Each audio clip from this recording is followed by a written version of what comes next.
Hello, ladies and gentlemen, my friends. I welcome all of you to today's amazing section on artificial intelligence. We've always been asking the question, will AI take our bloody jobs? So today we are actually still waiting for a host of you to join us, and then we are going to invite our special guest of honor to join us for this amazing section. And so, if you have not yet invited your friends to join us, I am going to be dropping the link to this section once again on the comment section so that you can go right ahead and invite your friends to join us. It's going to be such an explosive. Is it explosive or explosive? It's going to be an amazing session with Samuel today. So please just go right ahead, invite your friends. If you got our email and you are here right on time, we certainly do welcome you. We are starting right just 2 minutes before it is 9 a.m. or 2 p.m. WAT. So tell your friends that we're about to talk about artificial intelligence right away. So I see Mr. Samuel is here already.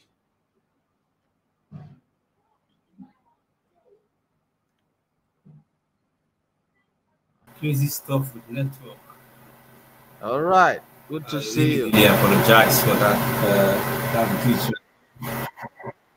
Good to see you Crazy. too, I, Chief. I was I was about to send your name to one spiritual house for prayers so that you can the network is not going to mess us up. But It's all I'm I'm glad it's you the made it. network in I'm glad you made Nigeria, it. man. Crazy. I'm glad Ah, you made it. man. Yeah. I had to A lot like of I had to times. like jump between I had to like jump between two networks to just be able to get this thing up and running. My Awesome, router awesome. just failed me full time. Yeah, yeah.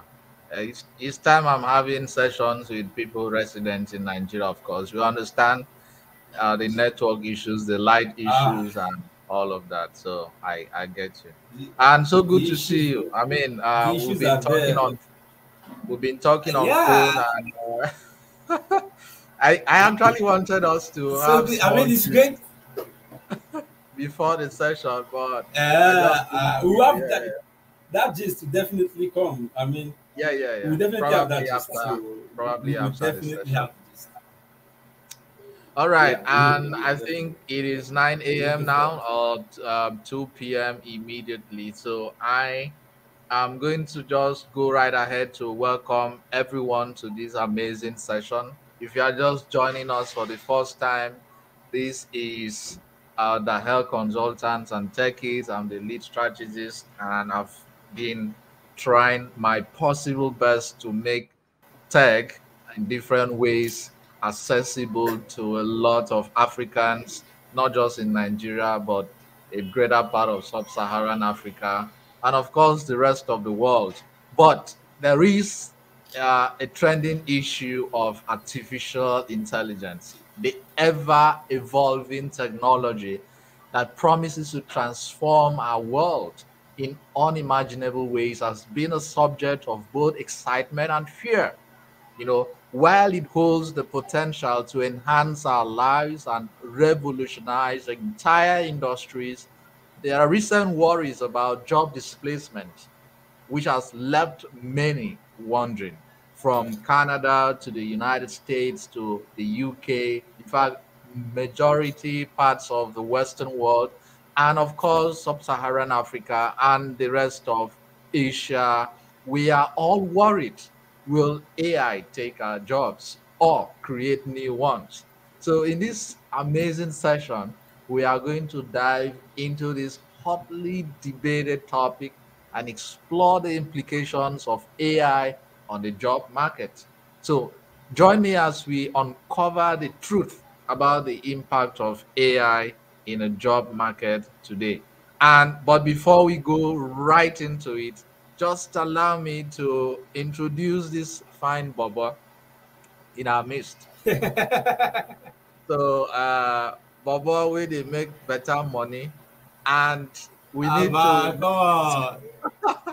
we need to make this introduction because I know that there are going to be tons and tons of people listening to this video even after this session. And I want them to remember that this guy, you can always reach out to him, anything involving artificial intelligence. So, who is Sam Ayo?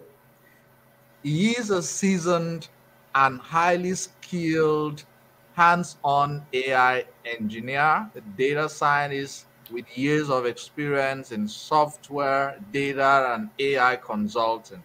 And he has proven success in the design, development, and deployment of machine learning systems and enterprise scale products, data products, and multi-phase AI solutions. With a background in economics, this is very important for those that think that if you want to be in tech, you have to go and study mathematics. So, with a background in economics, Ayo has been heavily involved in building machine learning solutions across various cross-industry fields, including the media and advertising, IoT, which is Internet of Things, retail, and energy. He is a versatile and dynamic professional who has earned a reputation as a results driven leader. He has a passion for complex problem solving, creating value systems across product delivery, life cycles, and a commitment to excellence. Ayo is dedicated to delivering outstanding results that help companies take data strategy from plan to prototype to profitability. Ayor is also big on knowledge sharing through community mentorship and collective growth, open source development, meetups, facilitation, speakers, technical writing, and research. There is so much more about this great guy in our midst, and I'm pretty sure a lot of us want to connect with him at a deeper level. Don't allow his bio to scare you away from asking questions. He's here to attend to all of us. And on behalf of the Health Techies, I want to specially welcome you to this amazing session. So, Oga, welcome. Thank you so much. So let's go right ahead. Thank you so much, Chief. Thank you so much. It's really an honor to be here. You're welcome. I would love to start by asking some random questions. How was it like navigating from economics into data science?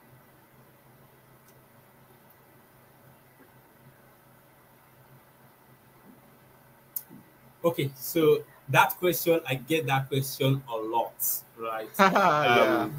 And I think maybe that question must really be coming from the idiosyncrasy and the personal human-generated philosophy that for you to really excel in machine learning, excel in data science, excel in AI, you must either come from a statistics background. Okay, let me not even go to statistics because it's also it has also a foot in economics. You have to come from a mathematics background. Okay, me still saying that I'm still coming close to economics. So let me say you come from a computer science, exactly. A computer science background, computer engineering background. You come from physics background, right?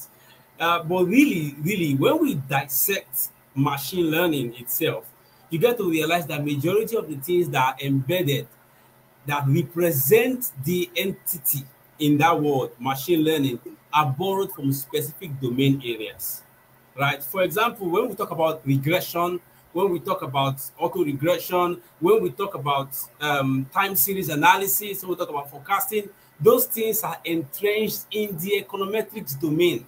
But then they were brought in and said, okay, now that as AI is evolving and we're moving AI from what we used to think, which in the 50s were basically majorly logic-based solutions, into commercial-based solution to solve problems. Let's look for critical areas where there are problems and we can codify these solutions. And that's how they codified those terms, right? And then they brought it into machine learning, and then it became data science, right? It became data science. And so majority of what you see in that entire domain is actually borrowed from different domains to form it in itself. That's why I always tell people, machine learning AI is always complementary to your skill. You will always be a domain expert, whatever the case may be. So for me personally, right, the journey had always been in terms of alignment. I'd always loved science from day one, right? But then I found myself excelling more in economics. Well, that was in elementary school, and then I said, okay, if in secondary school this was looking well for me, well, why don't you just go for it, right? There's no limitation. And I had lots of people around me who showed me the alignment, right, of how you can love your computer science you always want to do, but if you feel you have an affinity for economics, yeah, merge both of them and you're good to go. So in the economics itself, you will find lots of machine learning principles in theory. So for me, that was more of it. That was how I flew from economics and landed in AI. Thanks so much. And I had to begin with that question because a lot of people who are not from what people term the STEM background, science, technology, education, mathematics, engineering, mathematics, they'll think they can't survive, they can't do pretty well with machine learning and all the algorithms and things like that. So it's very, very important that you connected what it was for you as an economics and the field of data science as a whole and what we have in today. So let's go straight into the gist of today. I sent you a couple of questions, and today is not really about me as it is about the audience and those who are here to ask their questions because I want them to have that personal encounter. And if you are just listening and you have made your research about the artificial intelligence, you registered, you dropped your questions. We're going to be looking at a few of those questions. And you would also have the time to be invited to join us live so that you can ask those questions live and have a personal conversation with our host for today. So, Ayo, when you were looking at the questions, what was this particular question that kept coming up that you would love to address first? Okay, there is this person that said, what skill can I learn right now that would make me survive the advent of AI takeover? When I say AI takeover, it's AI has taken all the jobs now. What will I now? Yeah. What is that skill that will make me skip that I will move over the fence or under the fence and I'm there, right? So, and that question was very, very, I'll consider that question a very, very crucial question. Even though I'll be busting the bubble to say that there are the chances of AI taking your job is zero, right? Zero. But we'll get there, right? But then let me start by saying, whatever you know now as a skill makes you a domain expert to start with, right? And what AI comes to do majorly is to automate the processes around those jobs, right? It's to automate the process around those jobs. So which means that right now, if you focus on mastering automation in your domain, you will always remain ahead in terms of implementation. Because right now, and a clear example was, one time I read a post on Reddit, and then the guy said the guy used to be a 3D. He used to be a 3D engineer, 3D design engineer, and then they would spend like a week working on a brief to make it really realistic, right? To meet the client's demand. But then suddenly we now have Midjourney, we now have stable diffusion models that with prompts, you now have your 3D models and everything, right? And then the manager in the office comes and says, we don't need to spend 7 days working on one brief when we can use these tools to work on 7 briefs in 7 days. we will have to use prompt engineering right now. And then the guy took to ready to air his pain and air his vengeance for AI and air the fact that is everybody is now being displaced. And then, but he missed the narrative there. The narrative critically right there is that he can now do more with less. Because of course, those models are Exactly. not perfect, Exactly. which means whatever those models are going to give out, he will take it into perfection as a skilled individual, right? But then he missed that narrative and he wanted to continue to remain in the rigorous path. But you should know that for every single business maker and decision makers, the goal is super profit. I mean, we learned that from economics, right? The goal is Mhm. super profit. And if a tool is going to make them competitive for super profit, they'll let you go for it, right? So you have just only one option. Ride with the automation, learn the automation of that and perfect it as it goes. You can't be taken away. The automation is just to kickstart the process, right? And then you move it on. So for that particular question precisely is to look at the automatic part of your job and master it, so that when these tools surface, you can even be an advisory to Mm. management regarding those tools and say, for this particular tool right here, right now, that can give this, these are the pitfalls, right? And this is how we can make it better. And you move from being a payday employee to becoming a consultant in the entire team and away from the team, right? So if you want to remain ahead of new tooling in AI and emergence, you need to focus more on the automation side of things. Instead of you to come to your job every day and do repetitive tasks, look for how these things are coming in to do the automative task and master it. Mm. And that's it.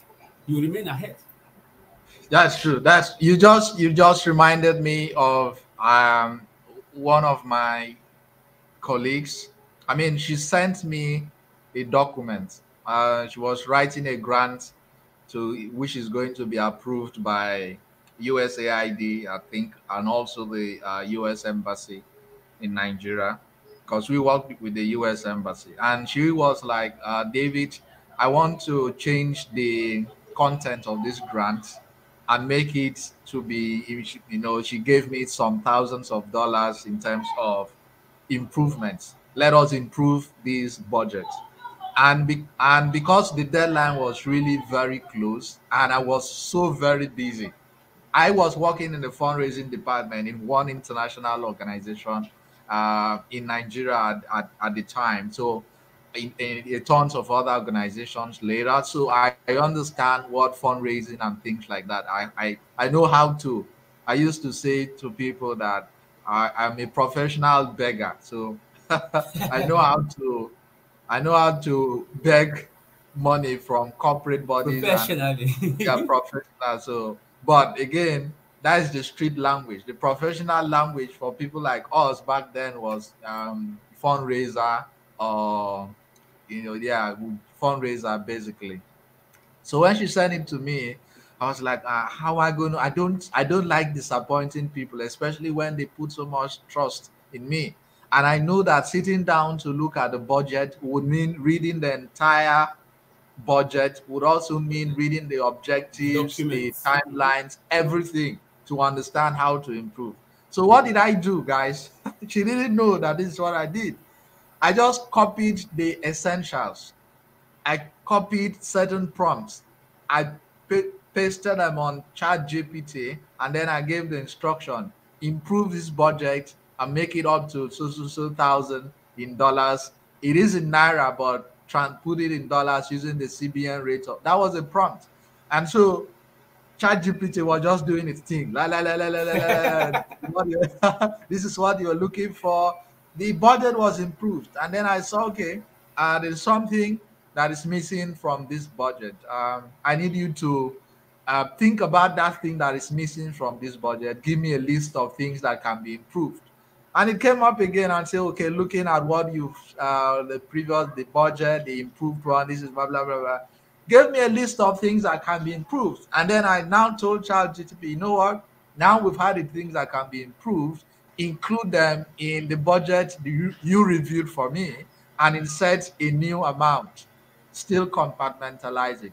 And so Yeah, that's ChatGPT it, man. took took the recent budget, added it to the one it created, and then presented a summary budget. And then I just copied everything like that, woo, and then I made my recommendation based on experience.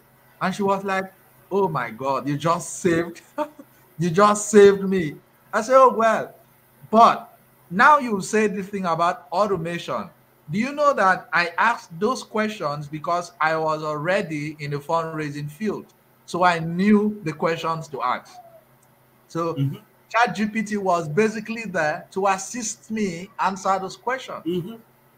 Mm-hmm. If I didn't know shit about what to ask, I'll just copy and paste, and it's going to give me rubbish. So the whole thing Exactly. about AI taking our jobs, come on, guys, come on. Yeah. But Come on, you see.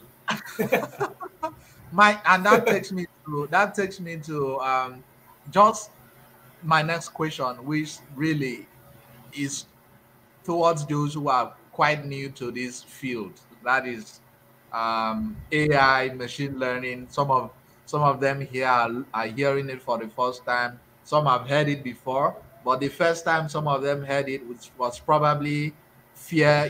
This robot and movies are not helping matter. Because iRobots, yeah, iRobots. yeah, they kind of think about AI like coming to take away the human To race take and things like that. humans.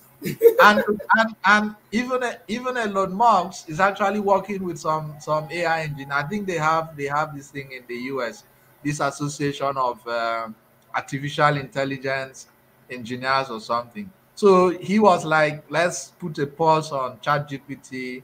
He has his own now through GPT. I heard. So there's always that worry about AI.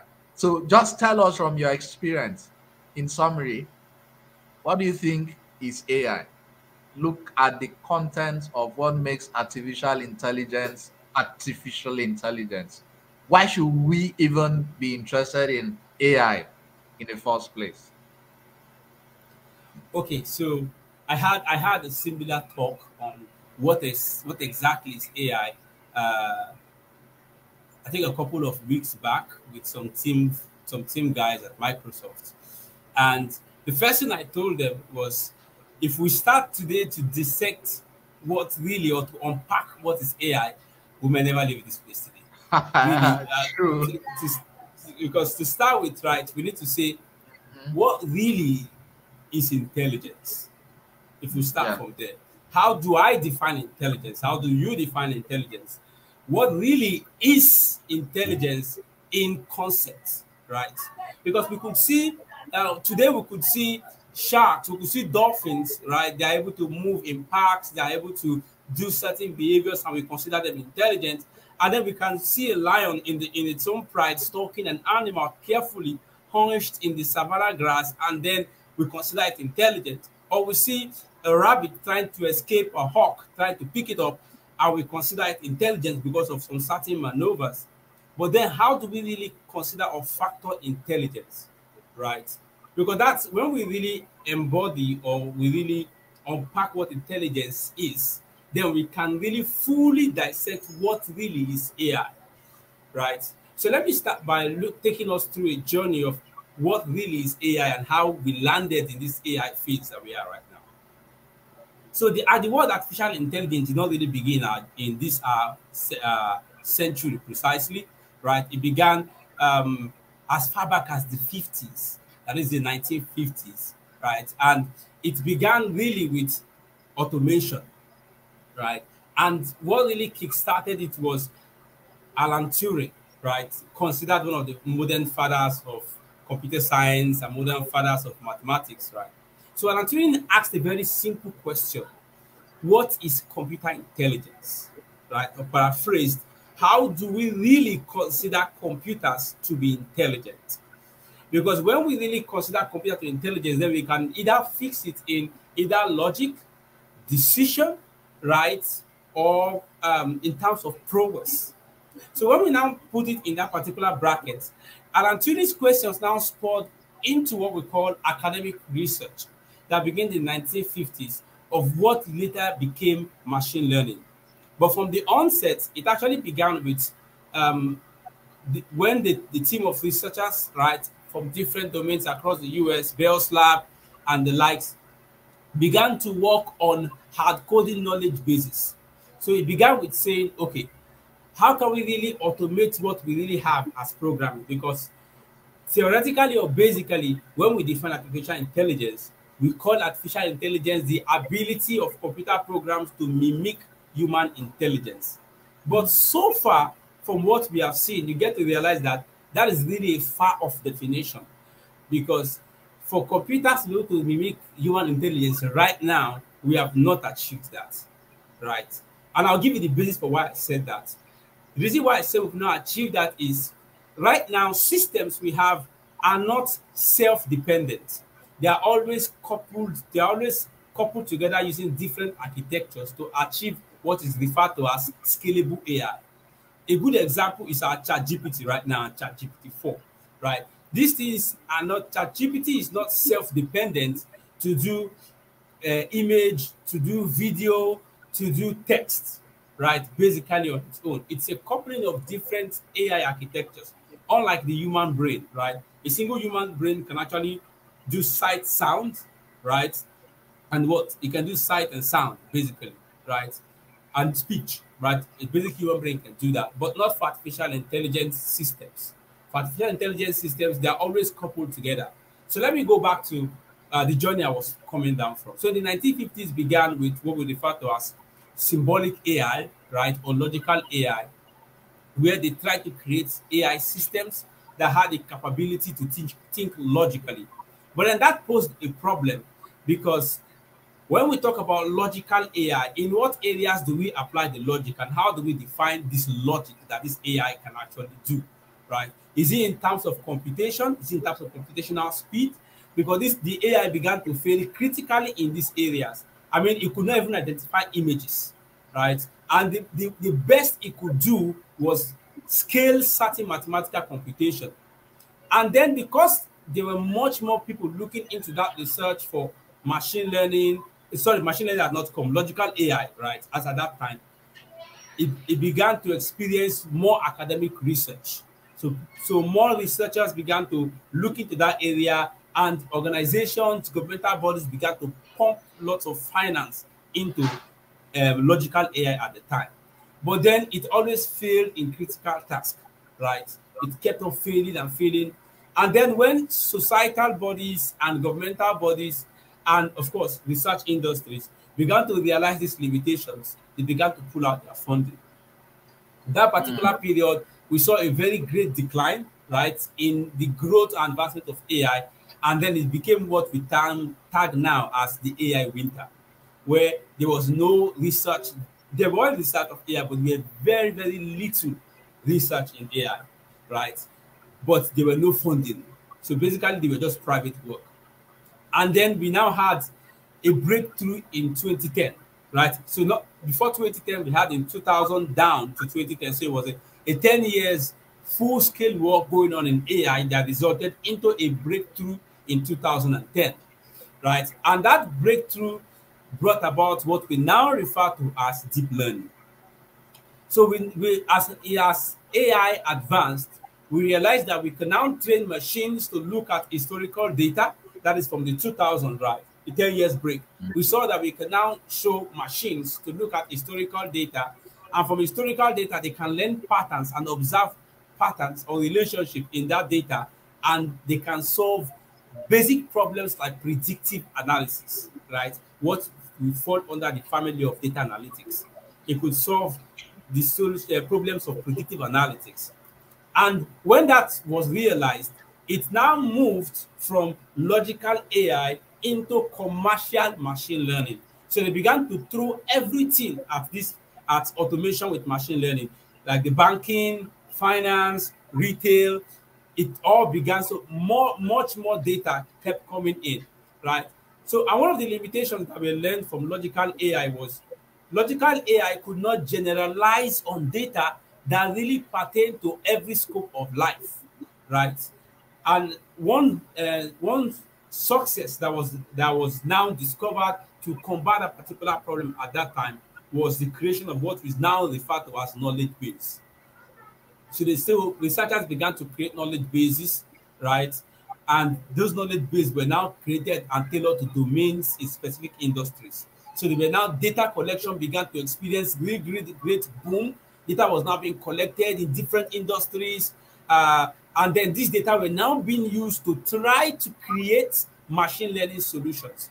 Now, understand that machine learning is basically just training a computer system to look at historical data, learn the pattern from those historical data, and use that pattern it learned to create predictive outcomes for future unseen data, which means that we can take data from this meeting, what I said, what you said, what everyone is listening for, their feedback, their reaction, and then we can train a machine learning algorithm on it to create a model.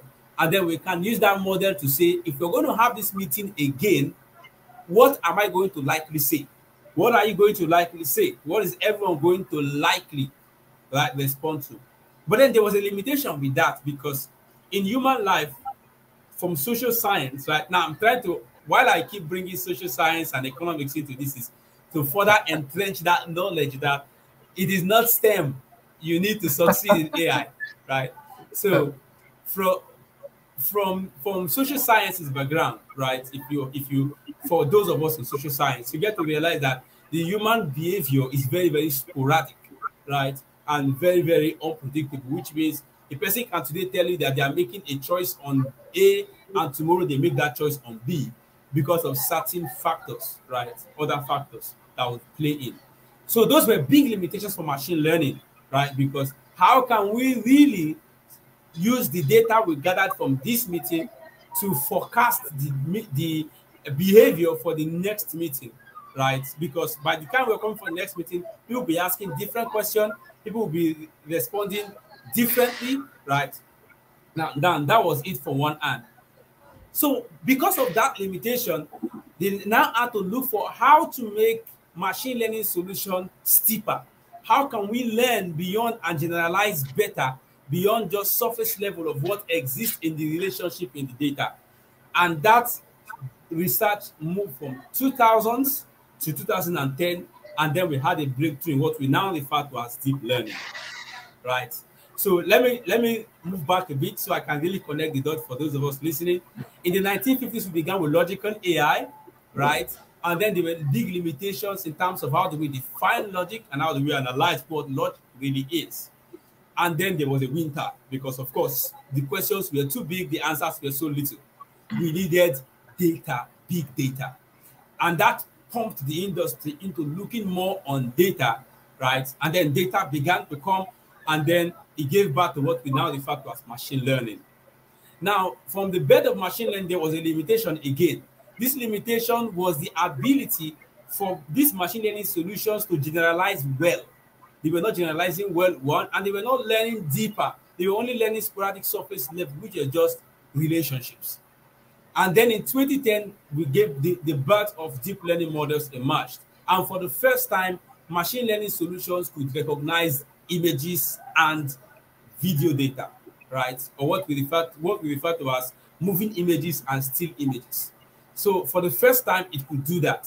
And that brought about convolutional neural networks.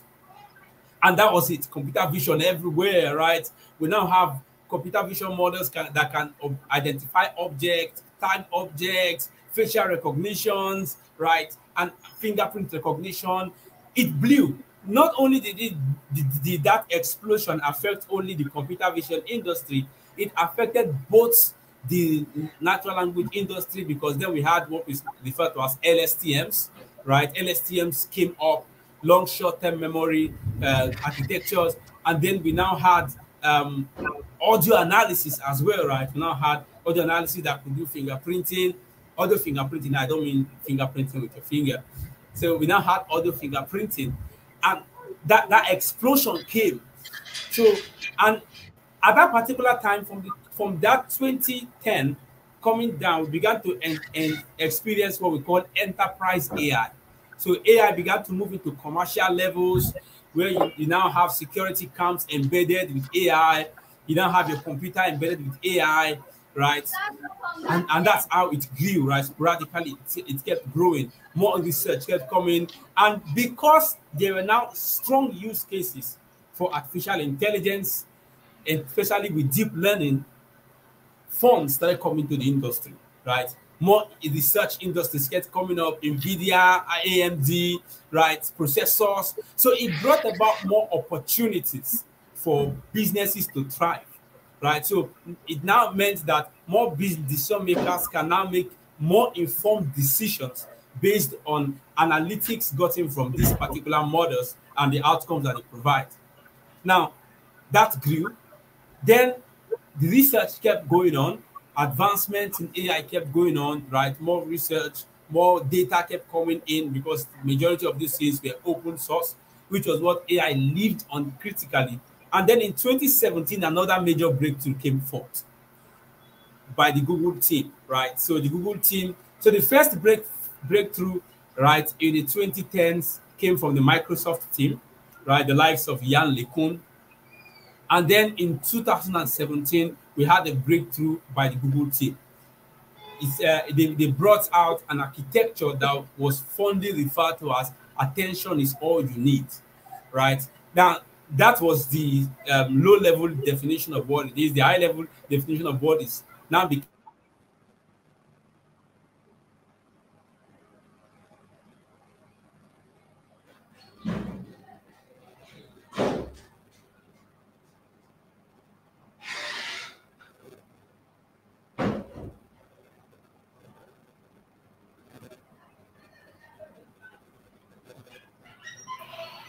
Hello, Ayo. Can you hear me now?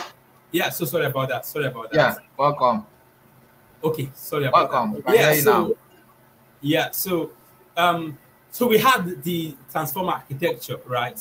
Fondly referred to as attention is all you need. So what attention is all you need architecture basically is initially, right, deep learning models are referred to deep learning models because they cascade the machine learning concept or approach to problem solving into a more steeper level. So it meant that neural networks to mimic how the brain works are now being created and they can be made as deep as possible, which means different layers in the neural network, right, can pay attention to certain areas in the data. So let's say we give a neural network a facial feature of a facial image of a person for it to decipher and classify. So different areas will pay attention to your eyes, your teeth, your nose, the framework of your face, right? The colors, different layers in the architecture will pay attention to that. And because of that level of different layer attention, the deep learning model is now able to, let me know his word precisely, is now able to properly classify a face as that of a human and a face as that of an animal based on that deep learning architecture. Now let's move back to 2017. So in 2017, attention is all you need came about. And then with attention is all you need, we now have much more steeper and attention-based level to how these models now behave. A very critical one is natural language processing, because attention is all you need architecture brought about the boom in the natural language processing space, right? And with that, it meant that each single letter in any single word is able to tokenize them and give them semantic meaning so that the algorithm can properly place them in separate tokens. Now, I'll try not to go too technical with what I'm saying, but I'm just going to assume that we have a technical audience, right? So so what that simply means is, let's say we have A for apple, right? And we have the apple. And then in a sentence, we have apple is a fruit, right? Now, initially, what AI could do, given a large knowledge base of what is apple, apple is a fruit, apple can be eaten by a boy. If you were to ask it what is apple, because we have apple in apple is a fruit and apple is a boy, it's going to assume that both of them can apply in the same sentence. So it is going to say apple is a boy, or it is going to say boy is a fruit initially, right? But because of the advent and introduction of transformer architecture, it can now pay attention to granular details in that particular sentence. So apple is a fruit. It associates it as a singular sentence, and know that apple is only associated with fruit, not with boy. So if there's a sentence where apple and boy comes together, it's not going to give you an outcome and say apple is a boy or boy is an apple, right? So that granular attention is why that architecture was tagged attention is all you need. Now, so with that, amazing architecture and that amazing breakthrough in AI, the possibilities once more became open. What can we do with transformer architecture? We can create translation engines that can accurately hear my voice and map it. We can create knowledge-based chatbots that can accurately take my prompts and work with that. One of them right now is ChatGPT, right? And then we can also create lots of, so the application just kept pouring out, right? It kept pouring out. Lots of things came out from 2017. Now, 2017 down to 2020, again, there were big advancements in AI, right? Thanks to the attention is all you need architecture. There were now different possibilities that were not considered before. They were now being considered. And then we start having boom, like Stable Diffusion, DALL-E, right? And then all these things came out. And then fast forward then to 2020 from the OpenAI team, right? Sam Altman and, of course, our guy, Elon Musk, right? So they've injected lots of work. Of course, Microsoft was also injected lots of money in OpenAI at the time, but a lot of work were injected into the OpenAI work going on in the AI space, and then ChatGPT came out, right? So with the advent of ChatGPT, it became fused with different solutions.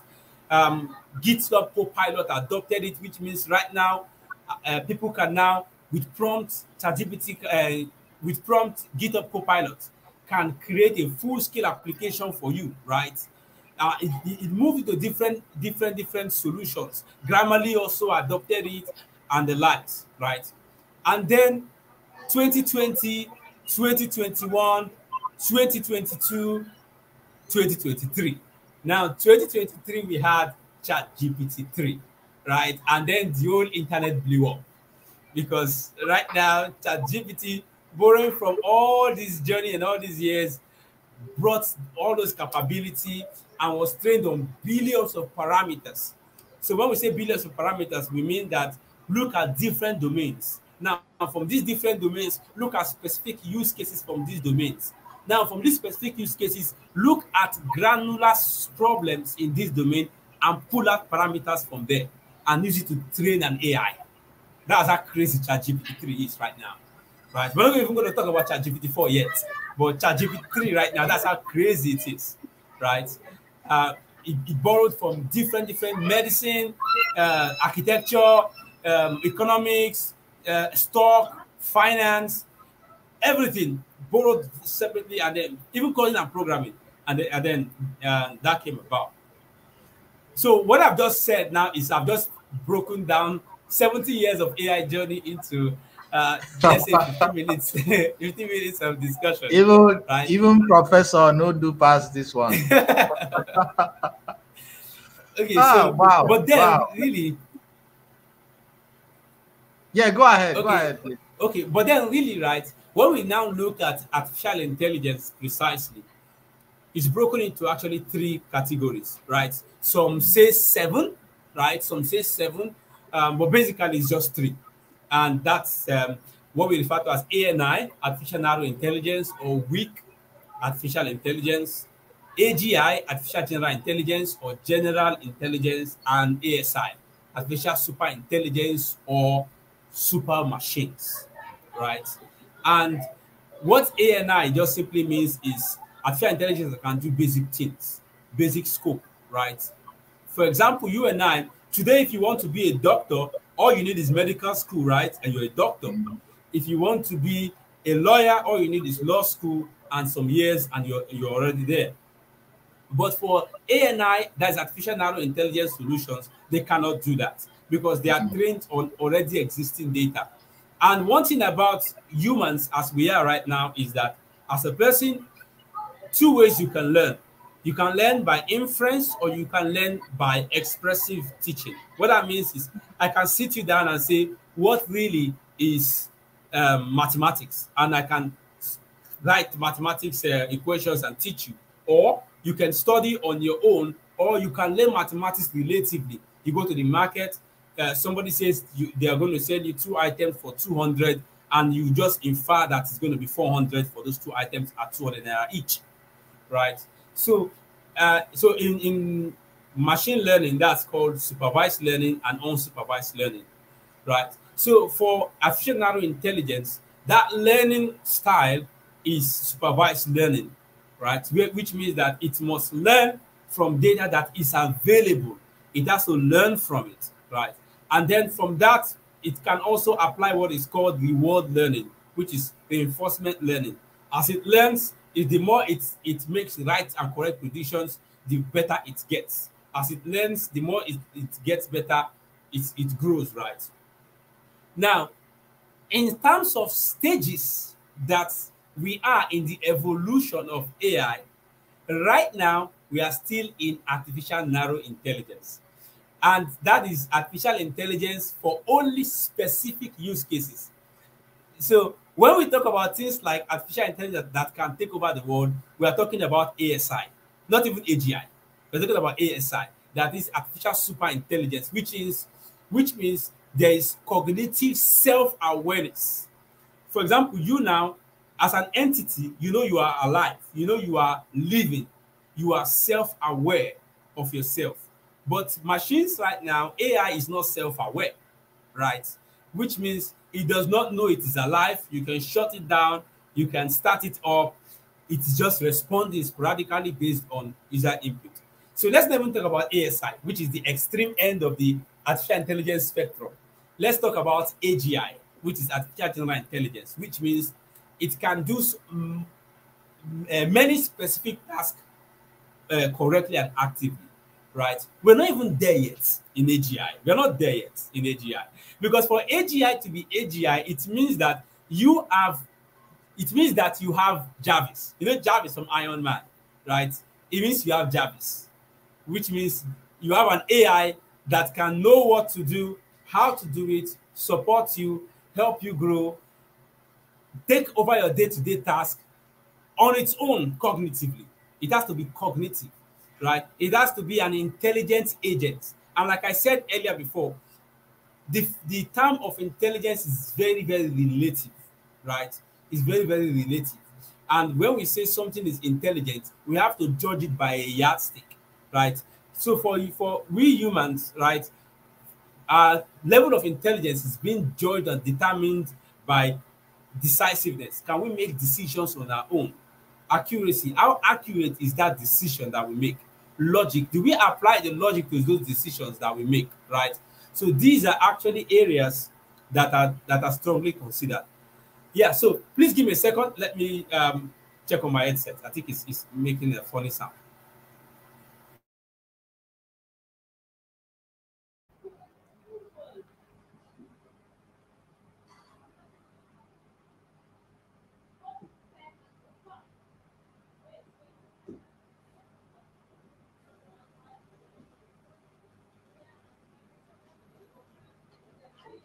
Can you hear me? Yes, I can hear you now. Can you hear me? Yes, yes, I can hear you. Okay, sorry, I needed to take off my headset. I think the battery was low. I didn't really charge this one. My bad. Okay, yeah, so I'm with you. Yeah. Did you get a prompt by your AI telling you to check your headphone? So you mean to tell me that Jarvis, the guy assisting Iron Man, is not yet alive? It is not even artificial super intelligence. No, no, no, no. It is not. So I love the historical outpour of AI you just presented us this morning, this afternoon, and I want to. I am really intrigued by AI, by the way, because of how I have experienced it firsthand. I mean, I remember clearly the first time I was in a Tesla. That was in Washington, D.C. This guy, it wasn't even a guy, it was a lady or someone that appeared as a lady. She was using this to come pick me up as Uber. What we have. I was like, ah, you mean? I told her, look, this is the first time I'm inside a Tesla, and I can't imagine. I can't dream. In fact, being inside a Tesla in the US, I probably think it's like being inside um which car where Nigerians they die for. It's like being Uh, inside that. being It's like inside being. a Mercedes G wagon, It's, being inside the. I think Mercedes right now is really topping the chart when in Nigeria presently. so yeah, it's being inside Mercedes as bold.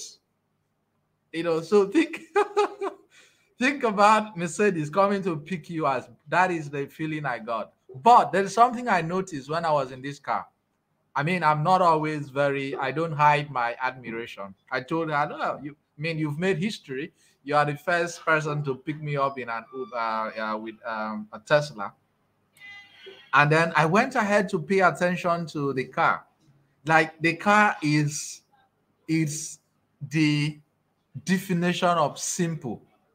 It doesn't have, I mean, the model I was in, it doesn't have all those fancy, you are opening here, you are opening there. Look All at those Corolla, holes for and the. instance. You had, think about where you put your hand, where you open, where you put your, completely simple. Those things were not even there. So what happened was just a button. Something will come out. It could be just where you want to put your document, where you want to put your bottle of wine or anything. And that's the first thing I noticed. The second thing, which was really intriguing, was I noticed the use of the sensors. And probably when I'm giving you these examples, what I would love you to do is to give a name to it so that our users, or rather the audience, will begin to tell themselves, oh, you know what, I've been using this thing, because I'm pretty sure it's not just Nigerians that are here. There are people use AI almost all the time, but because it's not Jarvis and it's not from Terminator or Terminator Genesis, or it's not coming to kill them, they just don't know. But the history you just gave now, it's you so number one on my question is what AI. You maybe you just be writing this down or noting them, because there are a list of examples I'm going to be giving. So this car, how come it gets what AI does it use or leverage to get to see? I mean, I was inside a Tesla, I could see it sees the car in front of it, it sees the car by the side of it, it sees the car at the back of it. It can tell you the distance between where you are and the next moment. In fact, if you sleep, if you just came back from work and you sleep off, just put your auto mode on. This car is going to take you home. And when you get home, it's going to announce you've arrived, right? So that is one use case. We are still talking about logistics now. We are looking at logistics and the car companies. So my friend in Texas is actually, he runs a truck company. The first time I was inside this guy's truck, omo, now there I know say inside car day. Like if you enter a truck, if you enter a truck in Nigeria, you know how it be now. If no, Mhm. if it's not a lot of smoke, it is one thing that is spoiled. There isn't one wooden container as door. It's really crazy. But this vehicle, those white lines that appear in Nigeria, On those the white yeah lines on on the road, the road, trying yeah. to divide one lane against the other. A lot of people back home, a lot of people in Nigeria, they don't get to respect those lines. If you come up for your lane, enter another lane, no wahala, nobody will follow you up. But the thing about this car is when you drive on your lane and you dare leave your lane and maybe one of your tires is driving on the white line. One of your tires, just one, oh, no be two. One of your tires is driving on the white line, which means that if you leave that place, you are entering another lane, right? What Yes. this car is a truck, a heavy machinery. What this car is going to do is it's going to start jerking. Like, even if you were sleeping, that jerk alone will bring you Wake you from up. your slumber. It's going to start jerking, and then you know that you are leaving your lane. That's one thing I noticed when we were in that car. I was telling him, guy, calm down. Why is this car jerking? He said, "Oh, David, don't worry. It's just telling me that I'm over the board." What do you mean by over the board, man? He said, "Okay, you see those white lines? If I drive over them consecutively, that's why the car jerks." I say, "You say what?" I say, "Yeah." I say, "No, I don't believe that. Just leave the white line. Let me see if the car is going to stop." He left, and the car stopped jerking. I say, "You know what? Go back." It continued. This was really fun. It was really fun. And then he said, "You mean to say you are not aware of the sensors in the car and things?" Probably he didn't know the right terms to use, but he knew that this is how this car operates. Now, when I told him no, he now went ahead to say, "You know what? Let me also tell you one thing you need to know about my truck. You see that car or that Mercedes or whatever car in front? If I drive my truck close to the car without applying my brake, the the truck is going to shake, like it's going to announce that I am too close to the next car. And if I don't listen to the truck and I still go ahead, drive, get so close to that car, almost hitting it, that the truck is going to shut down. Like, the truck will just stop." I say, "Wow, carry this one, enter Niger, everywhere go sweet." So we want to know what type of intelligence, artificial intelligence, is in charge of this. So this is one use case. The second one is, these are cases I've experienced firsthand. So I visited a friend still in Texas, and I mean, he works as a nurse in one of those hospitals. So I just drove down there to give him a package, and then I saw him trying to attend to one of his clients, adjusting one wristwatch or something. And so after the man left, an elderly man, after the elderly man left, I asked him, "Why are you assisting that man with his watch? I mean, he can't. What is wrong with him?" He said, "Oh well, I that the watch is actually helping the man to regulate his blood pressure, send us messages about this and that." I say, "Oh boy, this thing now watch now. This thing now watch. I know Apple watches, but why are you telling me that this?" He now he now laughed. Then when we were going, he now started lecturing me as to why the watch is really important. So these are the key things he told me. First thing is that if the man is driving, because this is an elderly man, we're looking at someone who is obese or has an health implication and have different episodes of high blood pressure and things like that.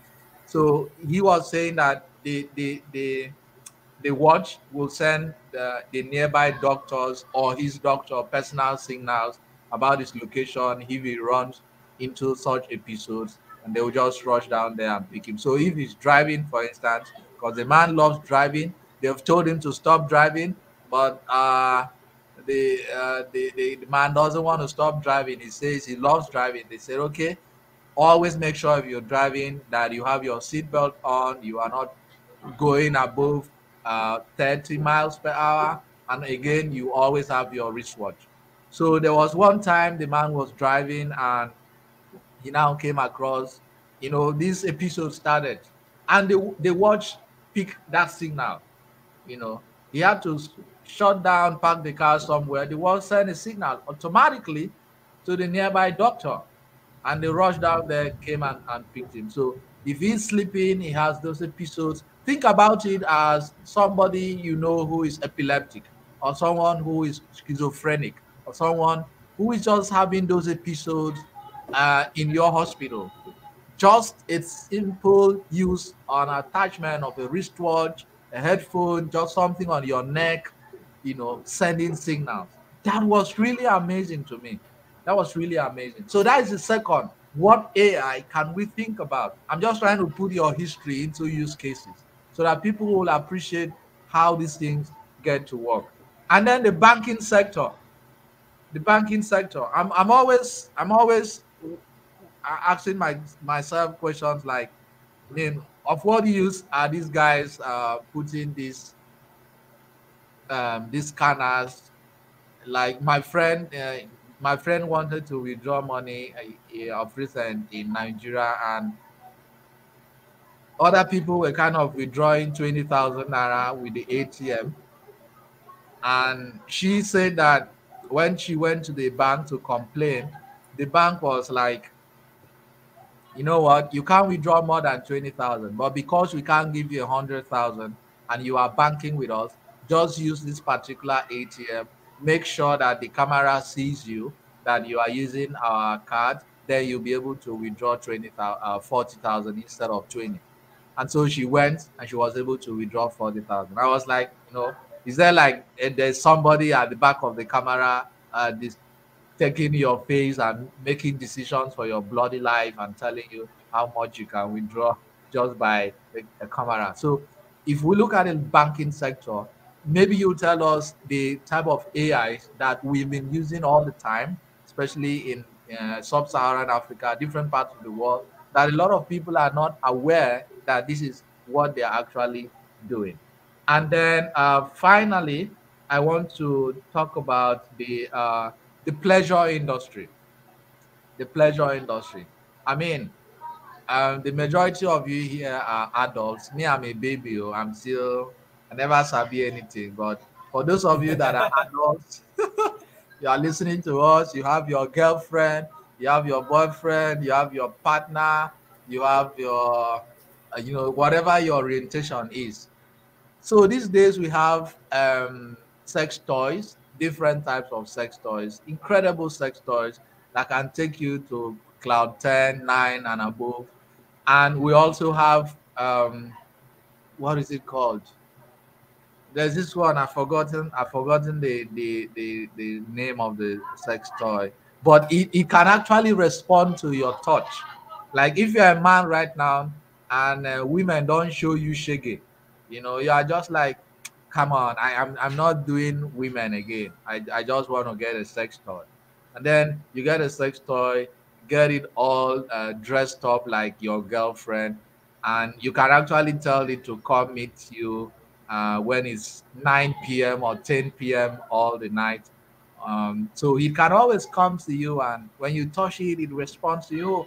Um, let's say Festus. Let me use one of our audience. Festus, you look so tired. How can I pleasure you? How can I do X or Y? Where do you want me to touch you? Where you can have those conversations with a sex toy. It may not be so popular in Nigeria. I don't know, but I bloody know that a lot of people use sex toys. But in the Western world, it's an increasing phenomenon where you can actually have a robot in a sense that can respond to touch, respond to your conversations. So, what type of AI?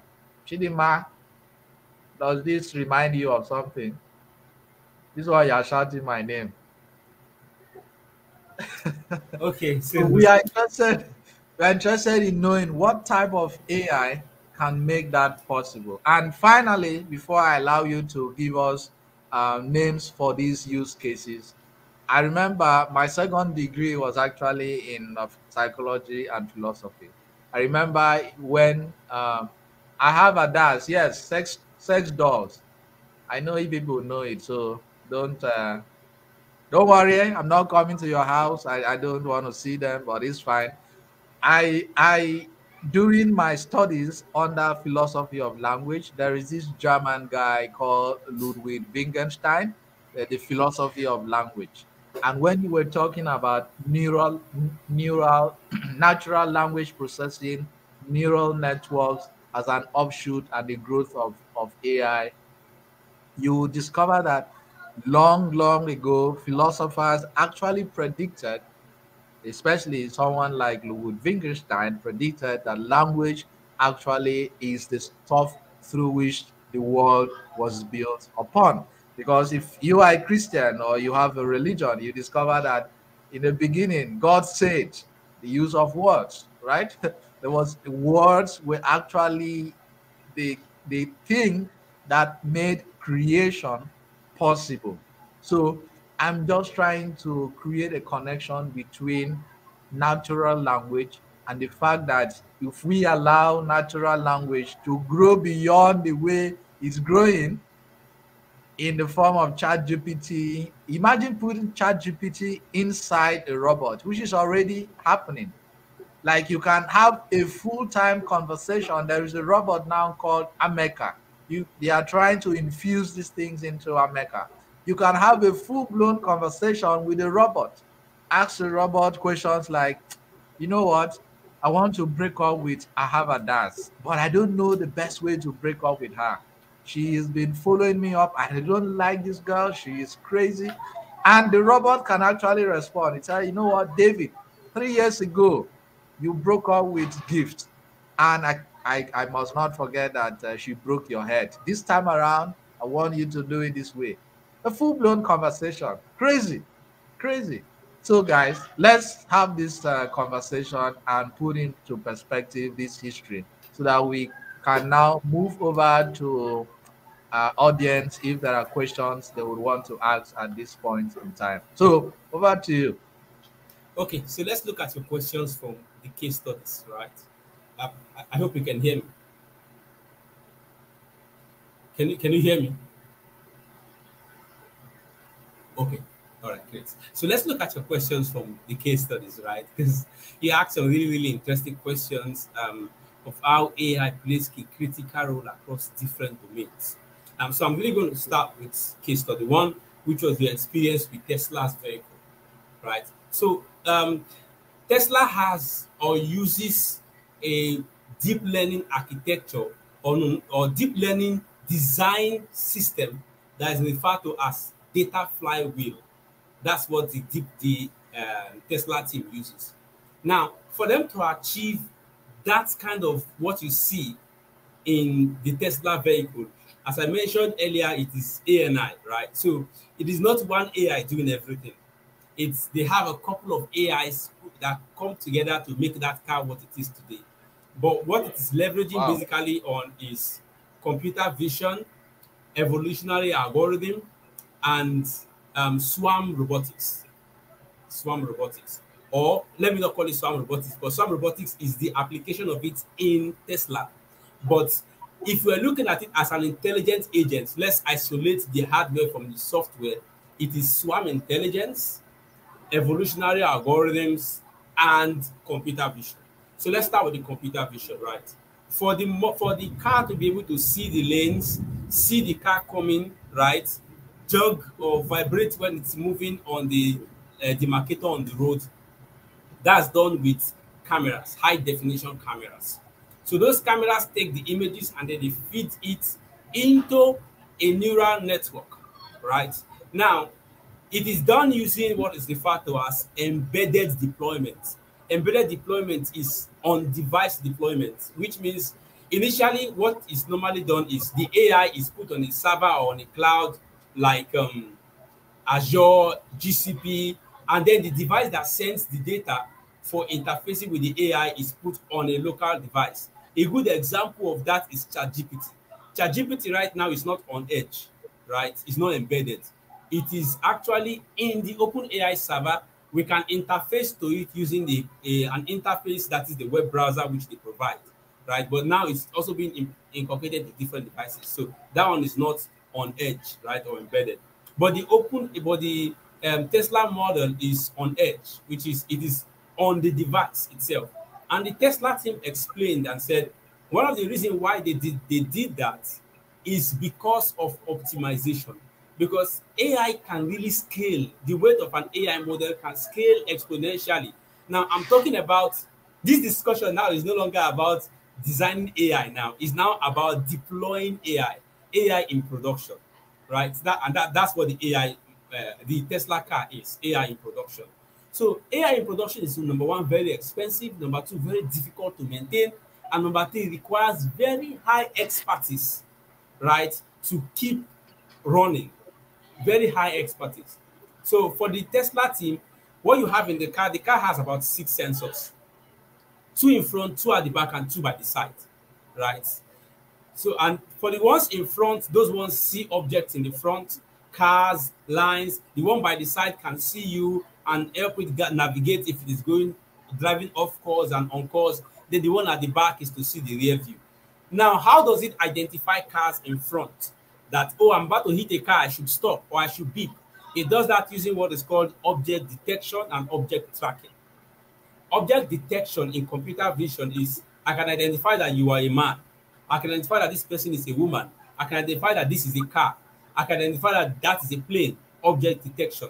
Now, on object tracking, I can identify that this car is moving. This car has stopped. This car is parked.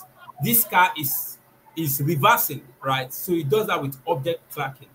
Now, these two are two separate AI. It's not yet even the main feature of Tesla, right? Those two are two separate AI. Now, let's now talk about ant colony optimization, which is part of Swarm Intelligence. How does Tesla know the route or the route precisely?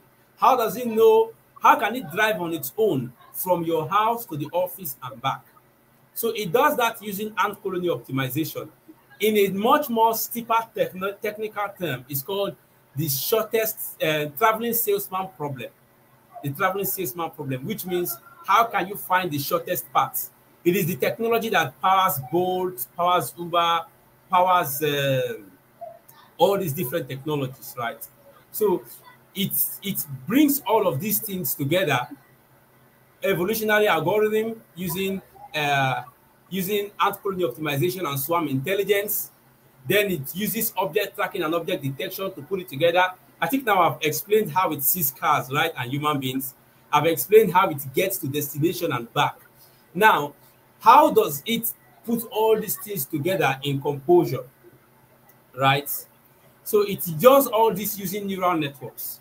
So with neural networks, it's able to steeply or deeply identify and analyze this data so that it can remain in motion and it looks very, very fluid and sweet and easy. And one thing that the Tesla team does is the model is always upgrading.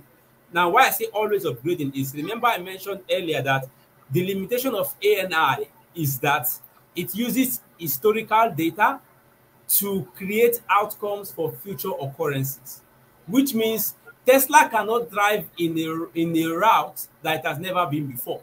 That's one. Number two, it cannot drive in a terrain or identify an object it has never seen before. If you bring Tesla to Africa and it sees an object it has never seen before, it's going to hit that object straight on. It's going to assume that the object is not there. One chance.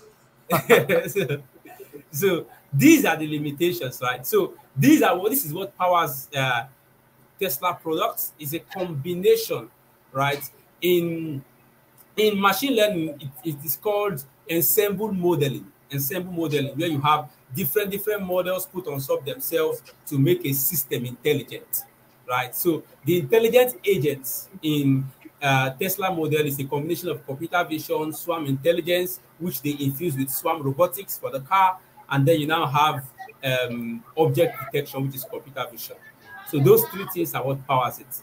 So now let's look at your case study 2. Your case study 2 is talking about biotech, that is embedded technology, where with wearable technology, you can actually provide telemedicine, right? You can provide AI in healthcare. So those things are actually done with biomedicine or biotechnology, where special semiconductor chips are created to monitor specific things. Remember, I started off by saying AI is always complementary, which means that without AI, this thing will work. What AI is coming to do is, number one, enhance the process. Number two, automate it. Right? Normally, that thing would work on its own with conventional software engineering. The biotech would work. It will identify your temperature, identify your muscle, read specific veins in your body based on the chip that was embedded in that device, and transmit it using IoT to any particular server or cloud, and then they can see it in real time. But what the AI now does is, how do we know that you are actually the patient who has that technology on is suffering from epilepsy or they are jogging? Do you understand the difference now? Right? Normally with conventional engineering, right, they could be jogging, going for a jog, and it will tell the doctor, epilepsy, epilepsy, 911, come quickly. And the doctor will come and they'll say, you're looking fine. He said, I was jogging. And he said, oh, it said you are suffering from seizure, right? But with the introduction of artificial intelligence on those products, it can classify your jog from when the person is having a seizure, so that the person is not having a seizure and it is telling the server that they are jogging, and the person is jogging and is telling them they are having a seizure. Although those problems also exist in AI, which is a bias, right? Which, of course, is another section I'm going to deal with if there's enough time, right? Those bias exist in AI where there's misclassification, false positive, false negatives, right? In the AI itself. But it is that wearable technology embedded with AI that powers that device that the person is wearing, right? It's a wearable technology embedded with biotechnology chip that is now fused with AI for automation to make it really automated. Yeah, so now let's talk about the case study 3. What AI have we been using that we didn't know that we've been using? For example, your laptop is fused with AI, but you have looked at it as very common, right? Your laptop is fused with AI. Your phone is fused with AI. WhatsApp you're using is AI embedded. Your Google search is AI embedded, right? But you're using it, and to you, because like I mentioned, it began with commercial enterprise AI. So for you and for me, it is the norm. We feel like, okay, of course, my WhatsApp should work now. Why should my WhatsApp work? It's a mobile app, right? My Microsoft Word should work now. It should be able to identify wrong spelling by itself. When I type something wrong, it should be able to tell me, this thing is wrongly spelled. Now it's Microsoft Word, right? But these things are already fused with AI to make things intelligently easy for us to work with, right? Now, the case study 4, you talked about pleasurable technologies, what really powers them, how do they work. So in the boom, when we had stable diffusion and we have generative adversary networks in the wake of 2017 to 2020, we had diverse use case for some of these technologies as they were available in AI. And one of them is we now had deepfake, right? We now have super resolution. We now have surface imposition, right? Where you can impose, my person sitting here can be imposed on your person. So he assumes that Mr. Davis is there and Mr. Ayo is here, right? Whereas that's not the reality of things, right? And then we now have, you can now also interlace audio on where it never existed before, using this particular adversary generative technologies. And then you now have deepfake models where you have someone who is in the picture of someone who's dead, for example, Charles Babbage or Einstein, and then you see them talking like they're in a video call, right? Deepfake technology can allow you impose motion graphics into still images. So it looks like the person is alive, or they said what they said, or they did what they did, whereas they never did it in the first place. So those things are what is being used in these pleasurable technologies that make them actually active, and they work, right? So this technology is what powers them. Please give me a second. Where did I put this thing now? So this technology is what powers them, right? And it is what makes them work, right? computer vision, as I mentioned, they are always interlaced. So when you such kind of technologies are always interlaced, you have computer vision, you have audio analysis, you have NLP, natural language processing, all interfaced in a single solution, and then they offer you robotics in AI. So that's how it works. Wow. Wow. Thank you. Thanks so much. And this type of lesson, it's the type that it's like an appetizer. You take small, you want to take more, you want a three square meal, Yeah, you want a three yeah, course. So you've actually exactly. built the foundation for anyone to actually go into deeper research about it and actually find out what should I specialize on. And that takes me to my last question before I invite people to come and join us. What are the specialties of AI you would recommend for a typical African or anyone watching today? And if you want to combine that with responding to some ethical considerations about AI, if especially when you look at the pleasure technology, for instance. Some people say we don't need that to be in the midst of human beings. Are you with me?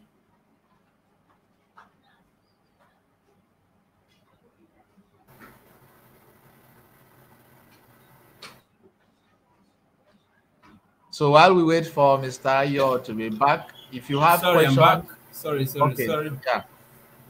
So you got my questions, didn't you?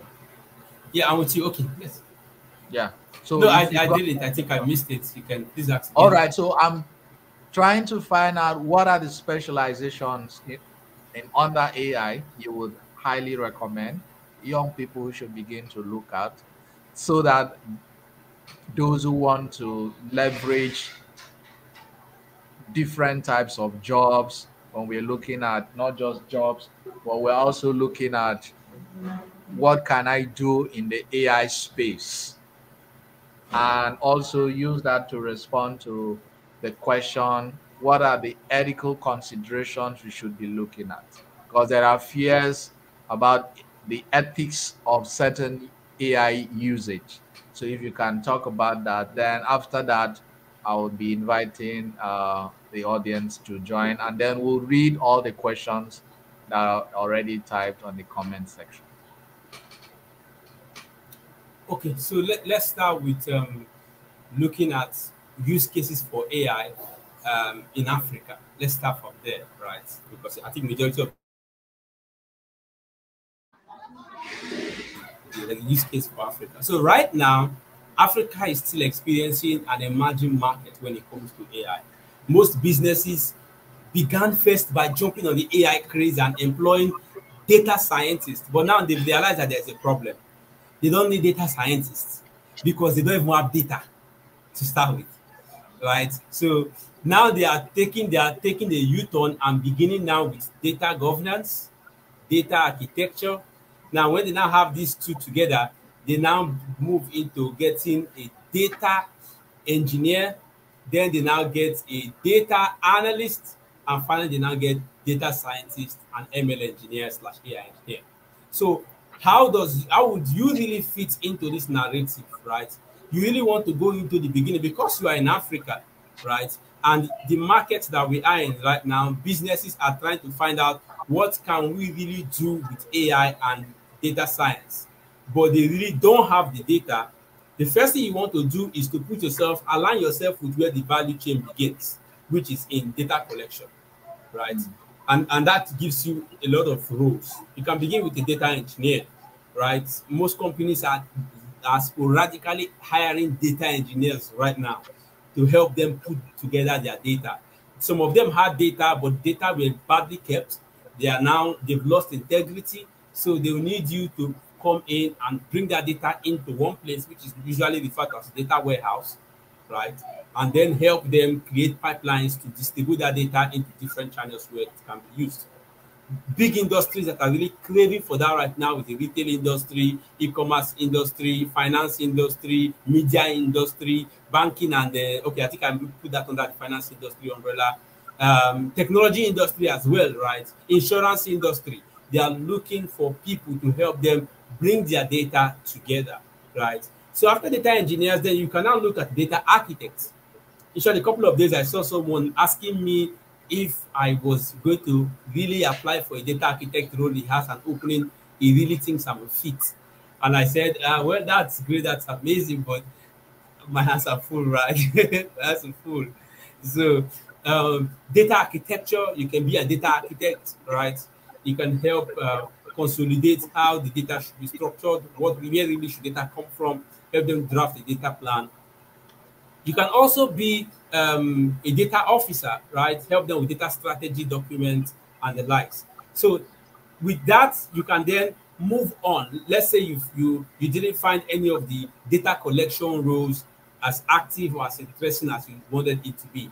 You can look at data analysis, right? You can be a data analyst, right? Most like I mentioned, some of these companies, especially in Africa, they already have data from their applications that were already in production, but the data were just kept, no meaning were being drawn from it.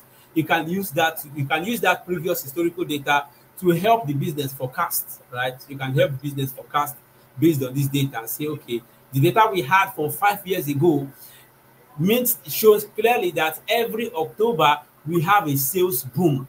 Why don't we stock at September so that by October we don't have to do rat race on stocking and lose potential customers, right? And then the business will realize that number one, they cut cost on procurement, and number two, they made super profit based on your analysis from historical data. So that's one way that you can also look at data analysis. Then there is another field booming up within that angle, also analytics engineering, right? Most companies have their data is badly structured. They have data that they are really they have data, but they can't really make sense of those data because they need to create a pipeline that can move data from one department to another department, right? Analytically, using analytical tools like what is referred to as the modern data stack. So you can look at analytics engineering, right? Another role, buoyant role growing, especially in Africa and also in Europe and in the US. You can look at analytics engineering. And then, right, so let's say you're not really interested in the analysis or the analytical side of things. You want to look at the science side of things, right?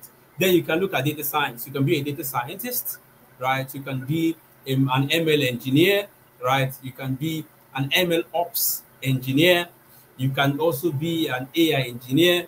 You can be an AI solutions developer. You can be an AI ops engineer, right? So these are massive roles that you can throw yourself into, and in no time you'd already establish yourself as a professional in the field. Okay. I think it was very crucial that we talk about that. I'm going to be bringing some of you online now. Chika, you're welcome. Let me drop the link in the comment section so that if you have questions, please only join if you have questions. Only join if you have questions. So the link is right there in the comment section. And it was good you mentioned the list of skills that people really need to leverage to become relevant, especially if they are in Nigeria, in other parts of sub-Saharan Africa, where data collection is still and collation is actually still an issue. So there is a massive market. My brother, when I was in the university, at Michigan State University, the way these people have data about Africa shocked me to my bones. Like the way these guys were dissecting Nigeria. Let's start from Nigeria. Went to Ghana, went to Uganda. I was like, uh. And then there is this young guy that when I met him, I started wondering what I've been doing in Nigeria for the years. This guy was barely 25, 26, and he's working in the office of Senator Coons, representing the senator, preparing his addresses and making proper research before any of these guys travel to any country in Africa.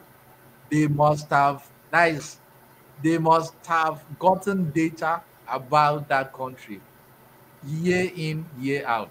When you think about so many industries, they don't want to come to Nigeria, they don't want to go to certain places to open offices. You'll be thinking because Nigeria doesn't have the numbers. We have the numbers, but why a lot of companies not coming is because of what their data is telling them. It's telling them, yeah, Yeah, yeah, because of what their data is telling them. So, guys, yeah. please join us live. And if you did not get the rules mentioned, I'm going to mention them again. Look at becoming a data engineer, very, very important in different industries, the finance industry, e-commerce, education industries, and so on.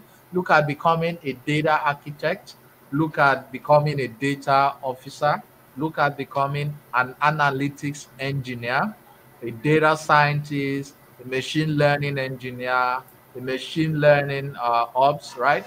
Artificial intelligence ops engineer, or artificial intelligence engineer. These are the roles that will always make you so relevant. And most importantly, look at data analytics. And if you are thinking of a place to learn data analytics, of course, you can learn that online, different boot camps. But since you're already here, make sure you join us next month for our May cohort data analytics training. Okay, If so you look I, at I the should. screen, Sorry, Davis. Let me quickly chip that in before you continue. So I should really okay, point okay, something out about the um, massive open learning, right? Mock.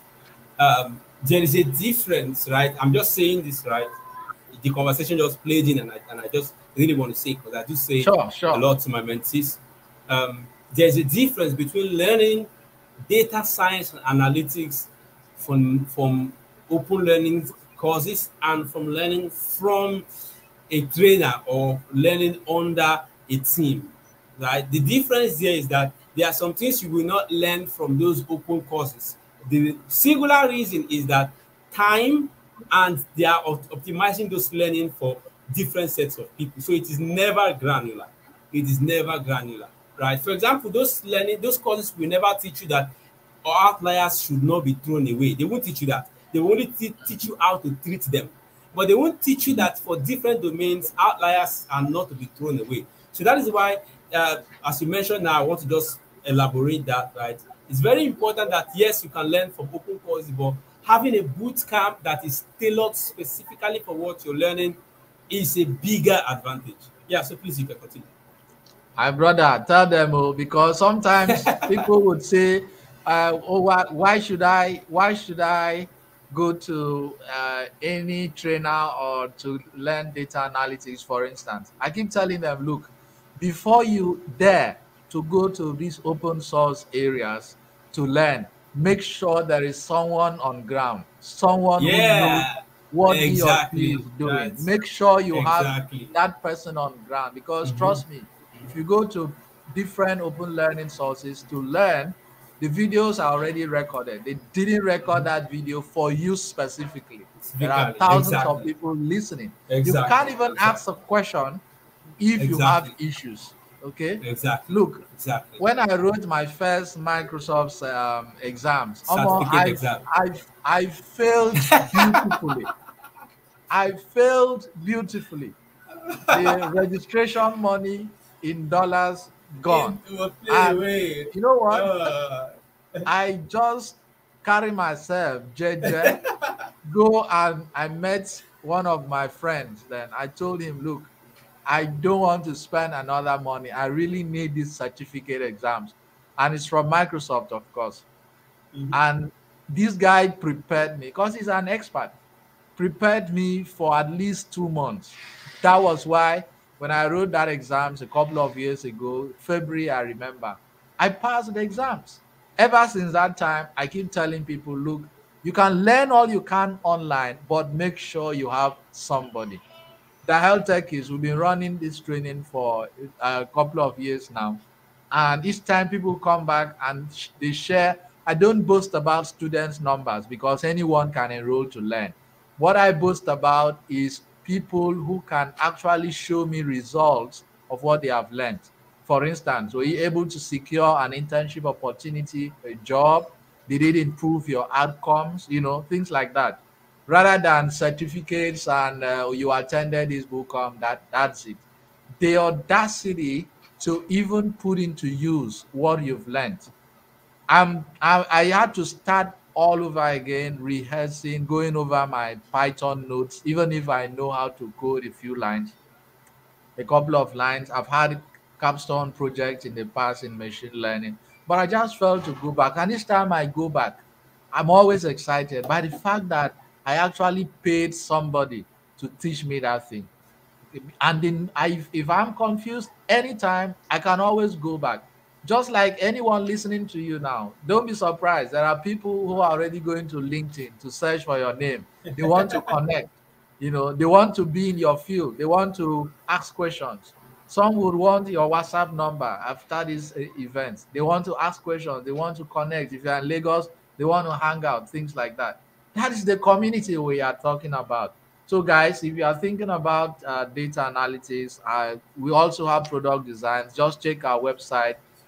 We also have a couple of courses that may be of interest to you. Check our website and let us know. So, in a few minutes remaining, I dropped the link for you guys to join live. Chika and Gabriel, if you have questions, you may want to unmute and then ask your question. But Lucy, I think your question was attended to, because when he was talking about all the data scientists, data architects, this question was attended to. What skills should we leverage to learn to leverage AI in Nigeria? So you've all responded to that. So there's a question about robots. So I think this follows the examples I gave and your explanation to it. So I guess this person just wants to know, what do you call the AI working on robots that serve food in restaurants? I think I already explained that. Those Yeah. ones are they are intelligence agents, right? Those AIs are intelligence agents. They are AI in robotics, basically. They may have different names. Some will call them humanoids, some will call them droids, right? But they are basically just intelligence agents. They are using computer vision, right? Using computer vision to identify customers. They are also using um, uh, sensors, right? They have sensors which they use to understand obstacles and right. So basically, those robots are they majorly do not really use natural language processing because conversation at that particular level with such robot will require rigorous AI design, right? Because the customers are going to be asking questions and they really cannot really pay or keep that kind of products up and running. So basically, what they just really just do is basically just computer vision. They can identify and then they can do simple robotics automation like raising hands, dropping it, taking food, dropping food. And the only way they can drop your food for you, right, is using object tracking and object detection. They can detect that you are here and you are 10 meters away so they can safely drop the food in front of you. So those things are basically just powered by computer vision. Okay, so there's another question here. What type of AI work in cybersecurity intrusion detection system? Okay, so for intrusion detection system, now we need to determine, right, is it visual detection or is it sensor detection, right?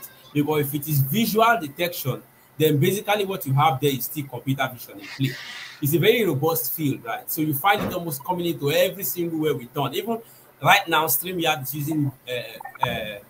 is using computer vision to be able to allocate each of these videos into their separate cards, right?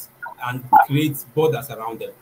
So for intrusion detection, if it is visual, then you have computer vision, right? And then it has been trained on different human faces and human physics to determine if a human being is the one intruding into that particular enclosure or region, so that a cat does not go in and then it shall blow the alarm, a thief, or a paper does not blow there, and it's still shouting intruder alert, right? So it's trained to identify humans, and then yeah, that's it. All right. Gabriel, do you have a question? Yes, I do. All right, go ahead. First and foremost, I want to thank you for this session, and I want to thank both of you because that You're welcome. better perspective as relates to ML and AI. I'm looking at my question is in relation to academics. Get either a master or a PhD in my field. I'm a pharmacist, but I'm also having interest in supply chain. And I've seen many advertised positions where the PhDs are related to machine learning, artificial intelligence. And as it is, apart from the data analytics I had, I've not had anything close. So my question is, what are the basics that I need, or a person who is interested in research, but although in his field, trying to think in ML and AI so that it can be aligned with modern age, what background does the person need to have? So that when you go into that field, for example, an MSc or a PhD, you are able to deliver that topic which is related, for example, to supply chain plus ML. Okay, thank you. Ayo, did you get the question? Okay, I think I didn't really get what he was saying. I didn't really get what he was saying. I think the network was breaking a Yeah, bit. I If heard you can he please. was referring in summary to what background would anyone be required to have if you intend to go for a master's or PhD in machine learning or something related to AI. Is that true, Gabriel? No, not exactly. What I'm saying is, Ayo, Okay. can you hear me now? Yeah, I can hear you loud and clear. Go ahead, please. So I'm interested in a PhD or an MSc in my own field, for example, supply chain. But I Okay. want Okay. it related to machine learning, artificial intelligence, how I can build upon, or rather bring machine learning and supply chain into machine learning and artificial intelligence into supply chain. Now I want to do an MSc which requires a research or a PhD requires a research, and this combination is there. What background do I need to have? What skill do I need to have so that I'm able to deliver on that subject during the course? Okay, Okay. okay, I think I get the question now. So just to reiterate this for clarity, you're saying you already have a background, you already have a business background in supply chain, right? But now you're looking at what courses can you take, or what can you study to further entrench in AI for supply chain. Is that correct? Yes, okay, I think that is a better way. Okay, okay, great. Well, if you already in supply chain, which means you already have domain knowledge, right? And to be able to bring AI into that field, you can go for a master's in data science and analytics, or go for a master's in data analytics. Because basically for supply chain, you'll be needing to work with both data analytics and data science. So preferably, I would encourage you to go for a master's in data science or a master's in data analytics. Either of the two would be great for you to kickstart.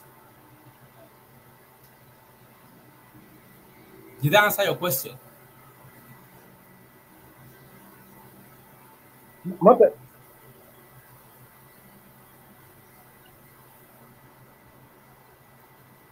Did I answer your question? I think I almost heard you, but I lost you again.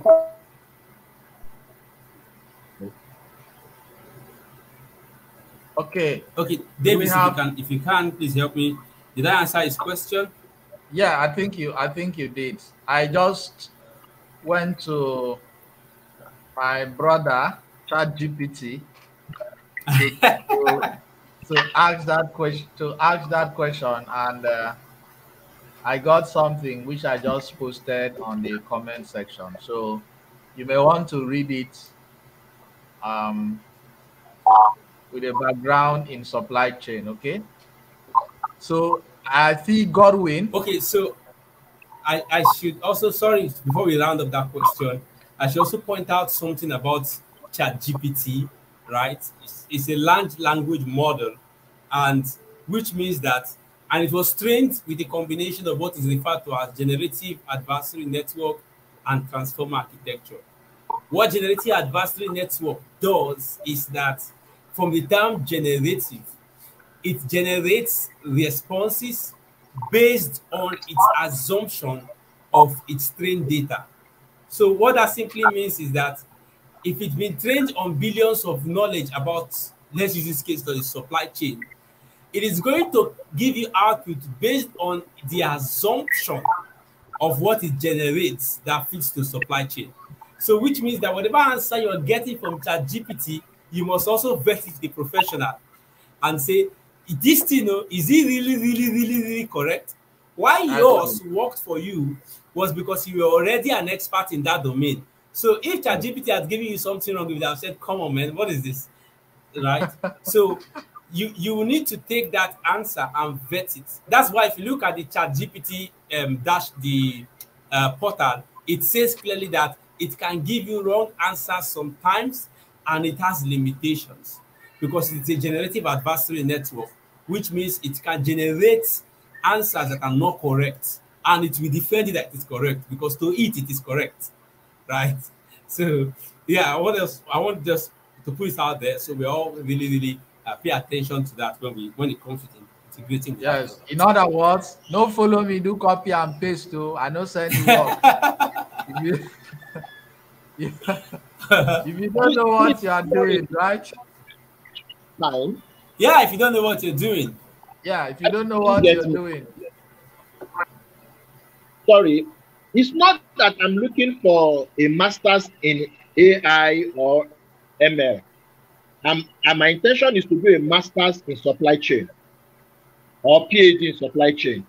But my research work, I want to combine ML or AI with supply chain. Is it clear now? Yeah. Okay. I understand it as well. So what? Anyway, the write-up I just put there, I think should be a proper guide because I've read it, and I think it makes a lot of sense. You may want to infuse any of those parameters, like I mentioned, under data science into your project, and of course, working with your moderator to panel beat this would probably give you a better option. So let's move over to one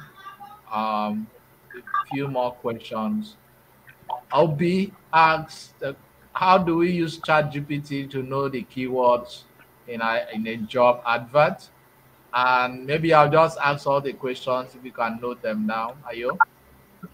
Yeah. Then Okay. we have the second one here is which AI can be used in the real estate industry, and we also have how can AI be used in writing personalized essays supporting information, and someone asked to know the difference between data analytics and data science, and I think let's talk about these ones for now. Okay, so let's start with looking at AI in real estate. Okay, let's start with looking at prompts, right? How can you use ChatGPT to look at prompts for job searches and the likes? Like I will always say, right? AI is complementary, which means it will always have limitations that you need a domain expert for. Because if an AI has not been trained on something, it can never know it. Right? So to start with, if you need an AI to tell you a prompt, ChatGPT has really grown exponentially. You can copy your CV and paste it on ChatGPT and ask ChatGPT to do a review for you of what if your CV is viable for your profession you are in. Say, for example, as an AI engineer and a data scientist, I take my CV and I paste it into ChatGPT and say, using this my CV, do you think a company will hire me as an AI engineer? Right? You can use that to get it. And then if you're looking for certain keywords, you can ask ChatGPT and say, what keywords can beat ATS systems for, let's say you want to go into data analysis. Say what keyword can beat ATS that should be in my CV for data analysis. Now, one way you can work with ChatGPT is to use the right prompts, right? It's growing now into what is called prompt engineering. Is to use the right prompts, right? And that would include that you're working with data, you're using terms, right, that clearly elucidate what you're looking for. And they use the what, why, and how. So you can say, how does this thing work? What terms should I use, right? Rather than communicating with it as a sentence, because it is paying attention more on keywords than conversational flow, right? It's not really designed for conversational flow. It's really designed for keywords prompt engineering. So if you're going to focus on the why, what, and how, and say what terms will beat ATS systems, or what terms will make my CV stand out in ATS systems for this particular job XYZ. And I think that would really streamline what you're looking for. Now let's talk about the other question, AI in real estate. So for real estate, a very good or close simulation is in cars industry, right? Not manufacturing now, car sales, right? In the car sales industry. For example, Cars 45, Uber, what other ones are there? I think these are just the two I can think of the top of my head, right?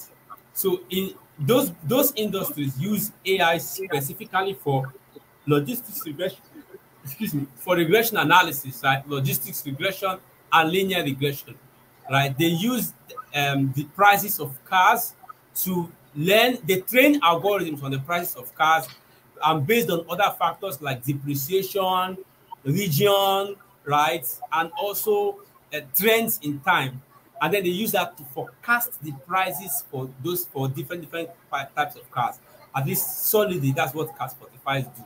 Now, for real estate, right, it can also be used in real estate data to recommend prices for different real estate properties based on time, based on season, based on region, right? So you can use these three parameters and say, okay, for a place as buoyant as Las Vegas, right, how much will be a single property in December, right? Knowing that people are coming in for the holidays, right? So you can then look at historical data, but then you have to start with data collection.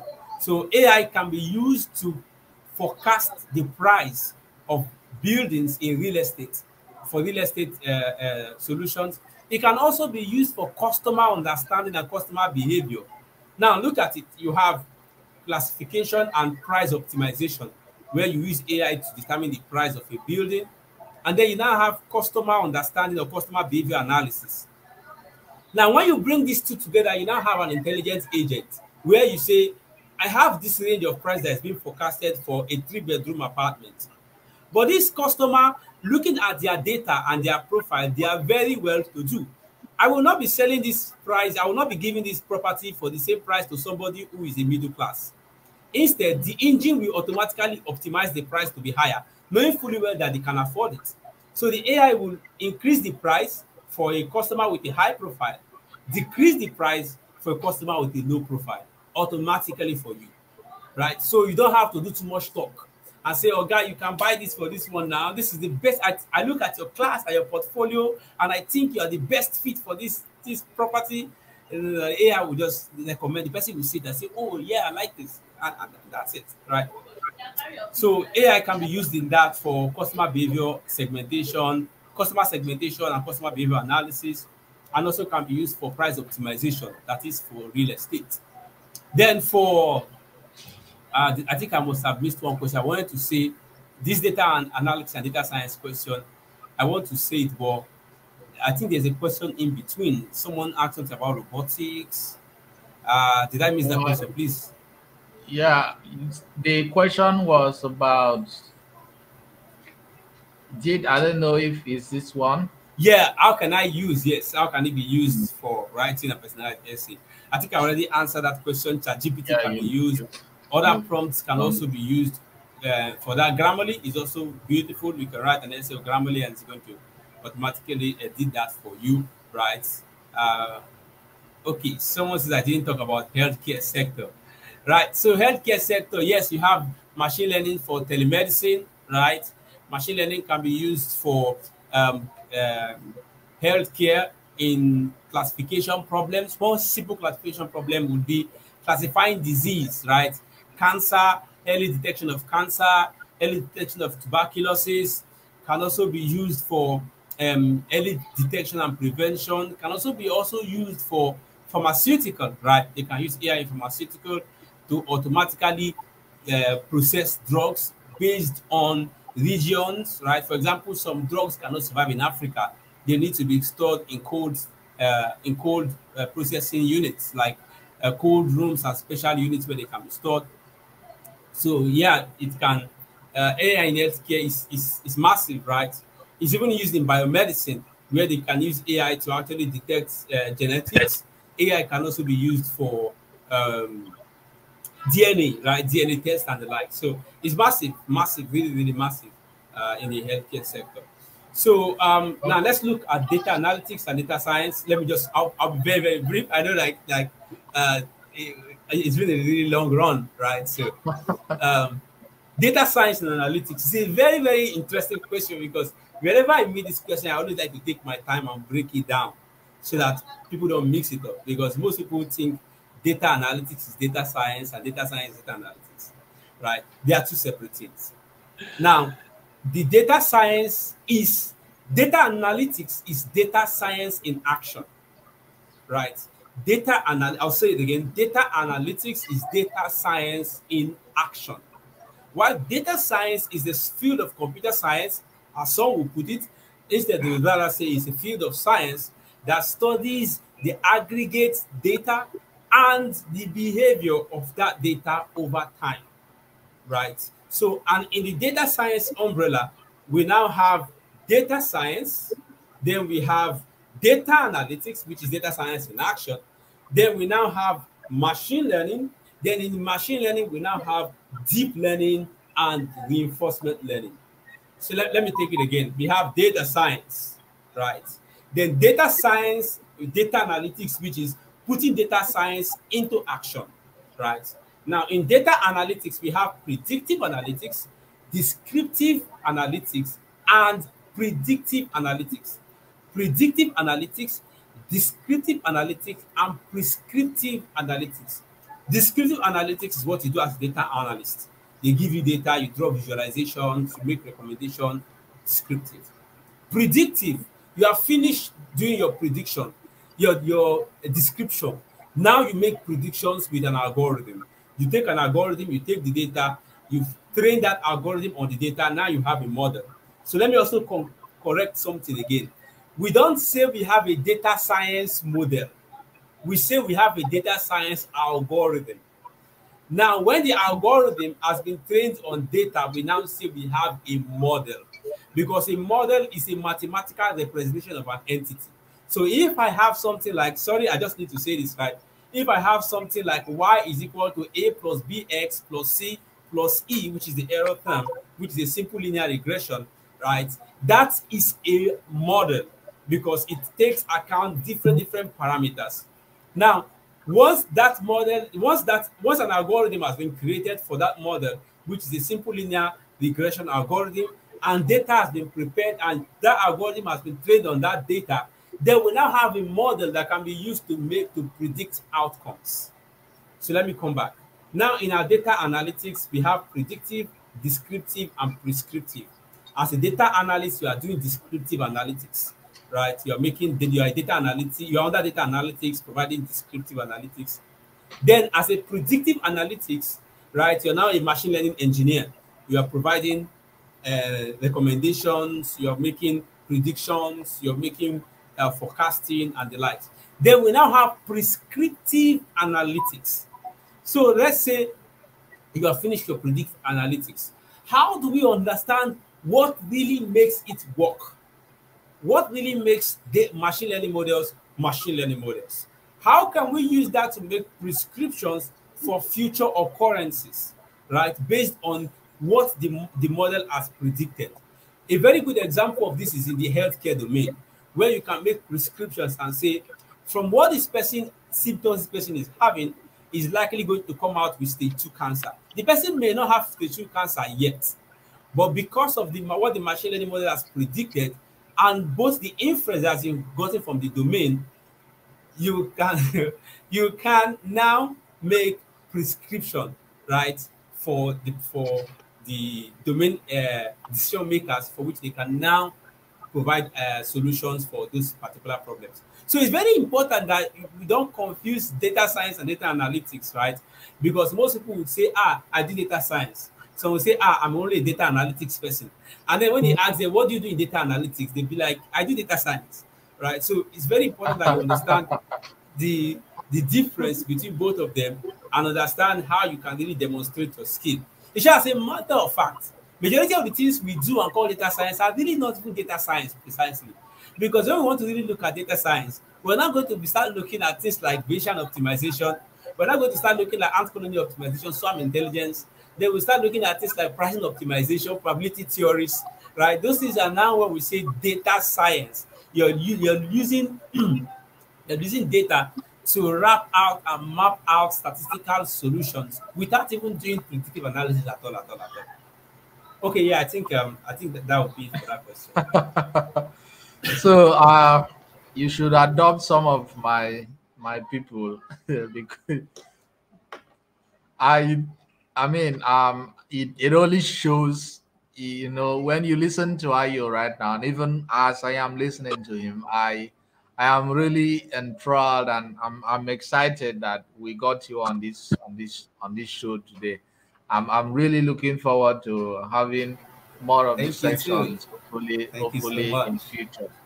Maybe Thank you we so can much. spend, 5 more minutes if we can, to do just three things.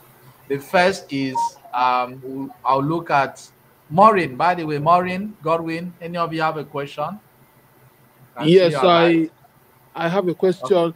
I don't know. We don't have much time. I really appreciate this experience. I'm thankful I'm here. I just wanted to ask 2 or 3 questions, but I'll have to And limit two it to questions there. probably just 2 of them. Um, I wanted to ask Mr. Ayo. We are talking about AI and machines and everything. How can we coexist with machines that inherently lack human values? How can we coexist with these machines that lack human value? Because you can imagine having a robot, a domestic robot at home. What will prevent it from doing ridiculous things like putting the dog in the oven for a dinner because there's no food in the fridge and the kids are hungry? Although it sounds silly, life is full of these trade-offs, and AI does not inherently understand these trade-offs because it doesn't share human values. So what's obvious to humans may even be impossible to explicitly program. So do you think that it is possible to teach a machine the values needed to coexist with us? That's my first question. My other question would have been, um, uh, can algorithms take human context into account? Because, for example, is reasonable for companies to increase, their prices of their products, which are in short supply, and when there's high demand. But however, what if these products are life-saving pharmaceutical, and then the company is only the remaining supplier? An algorithm that is optimized for financial gain will just raise the prices and make millions for the manufacturer, while starving the low-income people of medicine that they need to survive. So, can computers incorporate seemingly unrelated information and make subjective assessments of these, kind of unique situations? My last question would be, what happens when a program can rewrite its own code? What happens when a program can write its own code diverges from the intentions of, which is divergent from the intentions of the creator to achieve his goal? So what will happen when AI sidelines human effort, to optimize its own specific outcome? How can we prevent this from being our downfall? The AI does not. I don't know. Just so many things. So many things. Finally, Mr. David, I want to ask: Is it possible? Is it possible? Is it possible to teach machines ethics, empathy, or compassion? Is it possible to teach them this thing? Because moral norms differ from culture to culture, and changes over time, of course. So if we as humans cannot even agree on when life began, how can we tell a machine to protect life? You understand? So just is it possible to teach machines ethics, empathy, and compassion? Thank you so much. Okay, so let me just take this question before the other question. I took my time to document it down, so it's easy for me to call them, because they were really a lot. They really exciting question. Yeah. Okay, so I really like your question, right? Because I missed that question, giving that answer previously, and when you mentioned it again, I was really happy because now it's giving me the opportunity to talk on it, right? So your first question is actually looking at ethics and bias in AI. Now, Microsoft has these 7 principles with which AI must be built. 7 principles: fairness, accountability, fairness, reliability. I'm trying to bring it off my head now. Fairness, accountability, reliability. Okay, I think I can recall just these 3, right? You can do more research on it. The ethics and AI principles with which AI must be built. Microsoft already has that foundationally. Now, with the issue of bias in AI, so that AI does not, in the analogy you gave, right, put a dog in the oven because it was programmed to always make sure the children are well fed.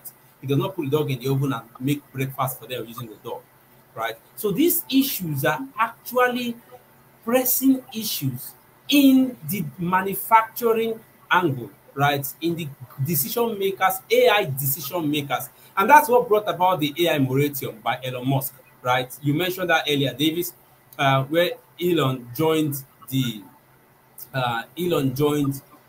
moratorium, right? The other guys to sign a moratorium to pause the development of AI.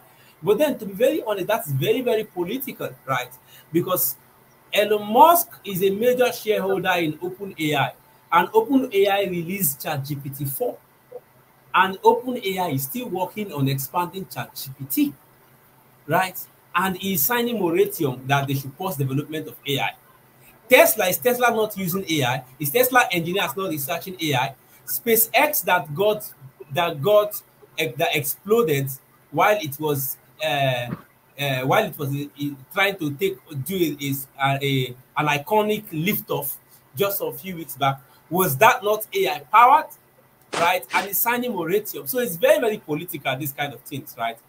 But the fact still remains that when it comes to bias in AI, it is more of a governmental issue to start with. It's more of a governmental issue. And then number 2, it is also more of a manufacturer issue. And that is what now brings us to the next question, AI governance, right? Because your next question says, how can AI understand morals? And that is AI governance, which is a heated debate right now, AI governance.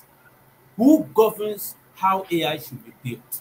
Is there a central body that says, if you're going to build an AI, that AI must work like this and like this? The first classification model Google built could not recognize a black man. If you give it the image of a black man, excuse me, if you give it the image of a black man, it cannot recognize it. Sorry, please excuse me. Okay, please give me 2 minutes. Yeah. To get some water. Maureen, would you be ready for your question after Ayo is done answering? I think I could answer it. It's not like a particular, it's not like a general question. So has it got like a boot camp if you want to, let's say, pivot into AI? For example, come like again, please. can you hear me? Yes, I can hear you. Okay, you have a boot camp where we do data analytics and the rest of it. So, assuming maybe we want to learn about AI, like, can we learn? Does it have a platform where we can learn, like subscribe to or pay for, or something like that? Okay, I'm going to reach out to him after. We'll have that discussion afterwards. Okay, that's what I wanted to ask. Not you. Okay. Okay, Yeah, you're welcome. please pardon me, right? I should have had a cup of water beside me initially. Yeah, Okay, no so problem. I was talking about AI governance, right? So AI governance became a very heated debate on really who governs AI when AI is being made, right? What ethics, by what ethics should companies really do or follow when they build AI? How do we really debias ML models, right? Because initially when solutions are built, especially in the insurance sector, you get to realize that because a person is poor, they are not giving loans. The AI won't give you loans because you are poor. It's because it's looking at your credit history. It does not matter if you have great character and you're just looking for the right finance to boost your business. Because your business does not meet a particular criteria, AI won't give you loans, right? So those biases exist in AI, and that's why data governance right now is a very, very heated debate and a very, very expanding field where we're saying, hey, if you're going to build AI, that AI must be reliable, that AI must be accountable. Now, when we mean accountable, it means that is that any action by that AI, you must be liable for it. Because initially, AI models were considered entities, which means if an AI misclassifies you, the owner is not held accountable. But now we're saying, hey, for what your AI does, you are accountable, right? You're accountable. Then we have reliability, accountability, and then fairness, right? How fair is this AI, right? In terms of when it classifies A for B, between young and old, how fair is the classification? How fair is the recommendation for it? Does it mean that because I'm in Africa, I cannot buy a product made by Tesla, right? So the fairness, right? Then inclusion, yeah, I think it's coming to me now. So inclusion, right? So inclusion is your AI model you're building must be inclusive of all race and gender, all class of people, middle class, up class, lower class, right? It must be. So when we talk about AI for home, right, like robotics in the home, data governance is how we can put these things in check so that it knows that this is a dog, it cannot do this with a dog. This is a child, it cannot do this with a child, right? So then the third question, this is still on Godwin's question, right? The third question talked about artificial general intelligence, not super intelligence now, right? What's stopping AI from becoming self-aware and taking over the world? Okay, so right now we have what is called AI dream. AI can now dream. So AI can now dream, right? So what that dream means is it hallucinates something that does not exist before. It assumes that it is there. So, for example, an AI that creates images that has been trained only on black people can now suddenly create a white person because it's hallucinating. Now, that hallucinating does not mean it is self-aware. It means that it is a glitch in the system of that AI. If it is self-aware, you will know because of the relativity in terms of intelligence. Remember I said when we are defining intelligence, well, the closest yardstick we have right now is human intelligence. And human intelligence means that I'm aware I'm a person. I have an identity. I'm aware that I have a belonging, I have a race, I have a color, right? I'm aware that this is life. Because for an AI to be alive, we have to ask the AI, what is life? What do you know about life, right? What is air? Do you relate to air? Outside the computer world, can you become an entity outside the computer world and feel as we feel? Can you have empathy as we are empathic outside the digital realm? But because it's confined to the digital realm and it is only built upon readily available data, which is one and zeros that we create, we cannot deem it intelligence. If you leave an AI without interaction, it's going to die. right? But if you leave a child without interaction, that child is not going to die. The child is going to learn how to adapt, because as hunger comes in, the child is going to begin to try to identify what is food and what is not food. But for an AI, if it does not know what is not food, it will die. It's just like a dog, right? If a dog is locked in a house without food, it does not know that it can make its own food.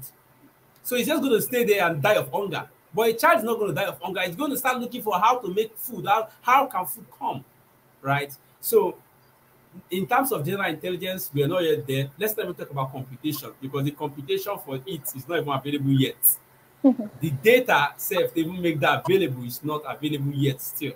So artificial general intelligence, I know there are concerns because of the possibilities available right now, but no, please, you can calm your fears. You can calm your fears. They're not coming. They're not coming. Okay, so the last one is how can we teach morals to AI? Okay, I think I already dealt with that together with AI governance, right? Yeah. So AI governance is how these things work, how these things are solved. With governance in AI, ethics and biases can be caught, they can be controlled in terms of ethics. How should AI be built? What should it be built for? And how should it be built? As are the things AI governance tackles precisely. Wow, wow.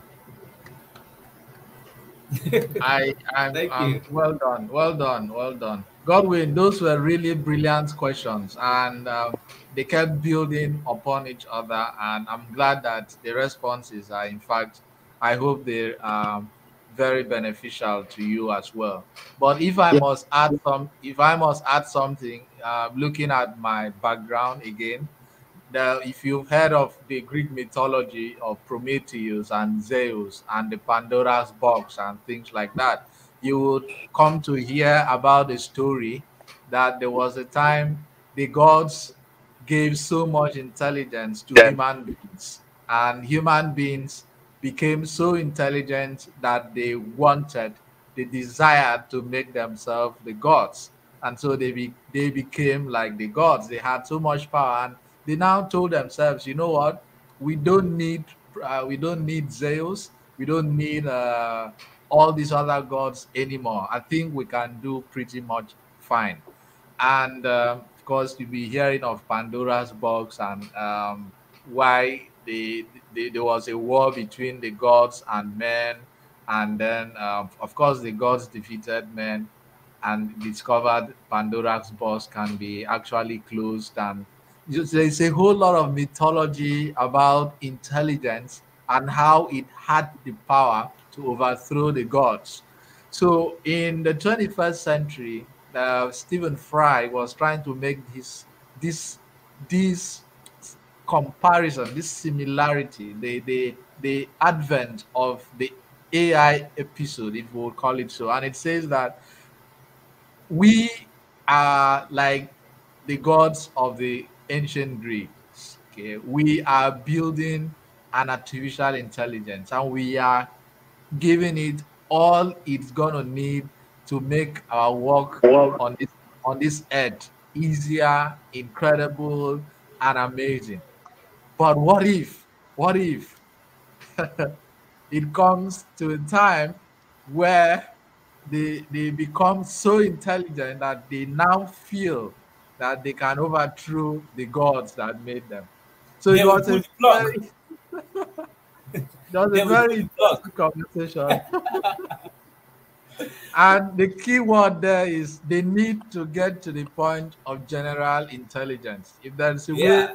you can make the robots to feel, fall in love, eat, defecate, shower, do things autonomously, sleep, dream, die, like you say, and have a life that we can, in fact, feel that if we put the robots on the battlefield with human beings, it's very possible that war is going to be a very horrible and terrific war because of the type of intelligences that are at war. So I hope that these conversations actually pique your interest to go read so much about the literature that are there, literature that were there in the past, and try to see how you can make a massive sense of it.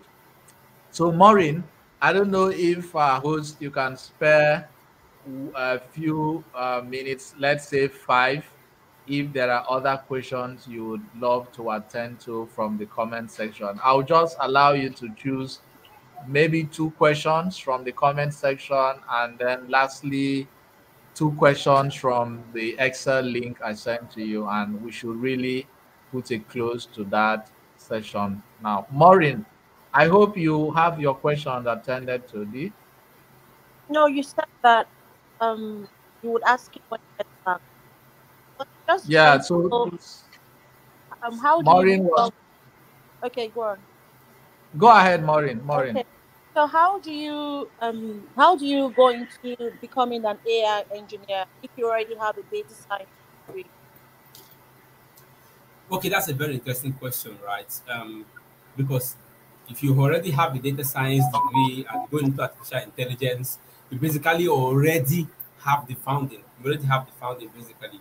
But to strengthen it up, you can take some AI courses, right? You can take some AI courses from open courses like MOOC, like Coursera, Udemy, right, and the likes. You can take them. Then, if you want to take it further on, you can take a Microsoft certification. For myself, I took Microsoft Azure Fundamental, then I took Microsoft Azure AI Fundamental, then I took Microsoft Azure AI Engineer Associate, right? So you Sorry, can go sorry. ahead and take. Did you say what is it Microsoft Azure? I'm not sure if I'm hearing correctly. Did you say Azure? Yeah, Azure, Microsoft Okay, Azure. Azure. Let me put it in the chat so you can see. Okay. So I put in the chat Microsoft. And then people are asking for your LinkedIn. They want to Okay, I'll bring. pull it as well. So, They want so to follow you up. Microsoft Microsoft Azure AI Fundamental, right? You start from the fundamental, then you work your way up to the associate. Okay. So let me just put slash associate there. So you work your way up. So basically, it's always great to start with Microsoft Azure Fundamental, then move up to Microsoft Azure AI Fundamental. Then you can now move on to Microsoft Azure AI Associate. But it's not only Microsoft Azure that offers this, right? So there's also AWS and GCP as well, right? So you can leverage those. All right. So I hope that helps you. So Yeah. the rest of the minutes would actually be dependent on you, Mr. Ayo. You'll probably choose any question that piqued you, and then we are gone above our time. I don't want Uh, anyone to feel their question wasn't attended to. okay, so that's really a tough one because now I'm in the box, right? And that's gonna look like favoritism, right?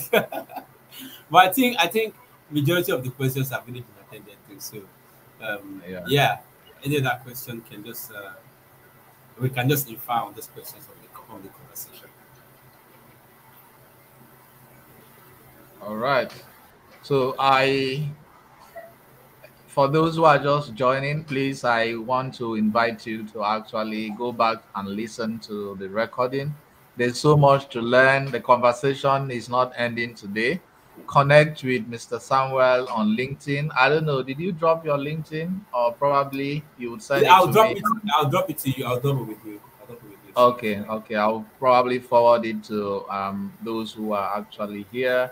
And this has been a really, really explosive session. And I don't regret reaching out to you and making today possible. So there are some people that are telling you thank you, and just going to go through some of the comments here.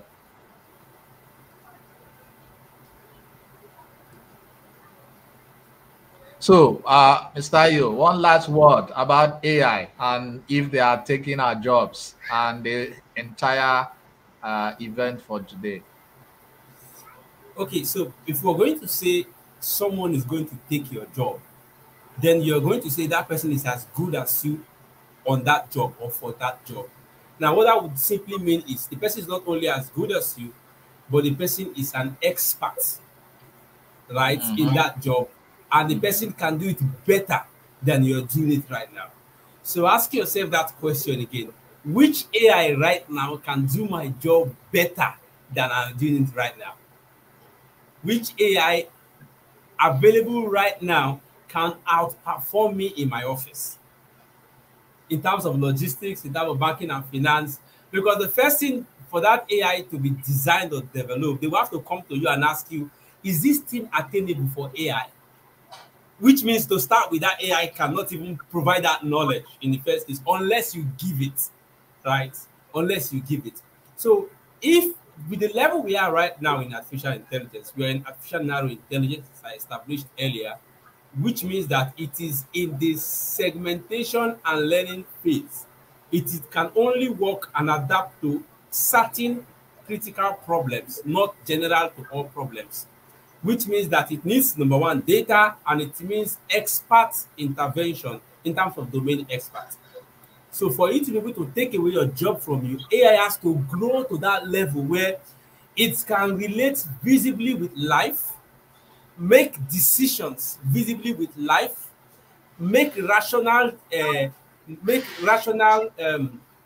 what term was this now? Make rational probabilities, right? Because those are the foundation for which we humans make decisions. So for everything we need to do, make rational probabilities, right? Should I be here? Should I not be here? What do I need to do versus what I need to do, right? Rational probabilities. And then more importantly, it also needs to ascertain the level of intelligence that aligns with human logic. Right now, AI has not gotten to that level. Forget all the crazy saying in ChatGPT, right? Forget all those crazy are saying in ChatGPT. All those ones is what we refer to in Nigeria as Nawash. Right? There's something we always used to joke about. We say the non-scientific community are even more crazy about ChatGPT and AI than the scientific community. Because for the scientific community, we are basically just hissing at the capability of this things and say, this thing should be able to do more than this. What is this? Right? But for the non-scientific community, it's like, oh my God, the world has ended. Right? But really, no, that's not the case. So for AI to be able to take your job right now, it must outperform you in that job. And right now, AI cannot outperform you. What it is only bringing is new opportunities to make your work iterative, automated, and faster. That's it. Wow. Keyword for AI to do your job, it must outperform you. Right now, it doesn't have the capability to outperform all human beings. I mean, that is really, really brilliant. So I hope that really puts a calm on our nerves. That really helps all of us to put into perspective what we can do with AI, how we can leverage AI, the different fields that we can actually see ourselves going into AI. He has given us a list of those possible fields and where we should be looking at. We started by just a little recap. We started by a bit of introduction to the session, trying to find out, will AI actually take our jobs? We went ahead to introduce our guest, who went ahead to introduce and give us an explosive, a really comprehensive, if I would use the term, comprehensive history of artificial intelligence up till 2022, 2023. And then we gave examples, and these examples were matched with, these are the examples, and then these are the types of AI these examples are working with. So we move over to ask ourselves, now we've known that these are the places we can fit ourselves, or these are the use examples, what are the recommendations for people in sub-Saharan Africa. And then our guest went ahead to mention a list of skills that we need to really build, like becoming data engineers, data architects, a data officer, a data analyst, analytical engineers, data scientists, machine learning engineers, AI engineers, AI ops engineer, and of course, prompt engineering, which is now a growing field as well. And one of the interesting things that we need to consider in our use of ChatGPT is to know that it is built on assumptions. So you can't even trust it 100% to make certain key decisions for you. So I need to make that point very, very clear. And if you want AI in the sense of ChatGPT to actually tell you if you are good for this particular job you want to apply for, all you need to do is copy your CV, send a prompt, and then it's going to make recommendations which you might likely follow. And another interesting thing our guest made really expansive use of the time was explaining the differences between data science and data analytics. Okay. And he said data analytics is data science in action, simply put. Okay. And if you want to look at data science, we are looking at data analytics, deep learning, machine learning.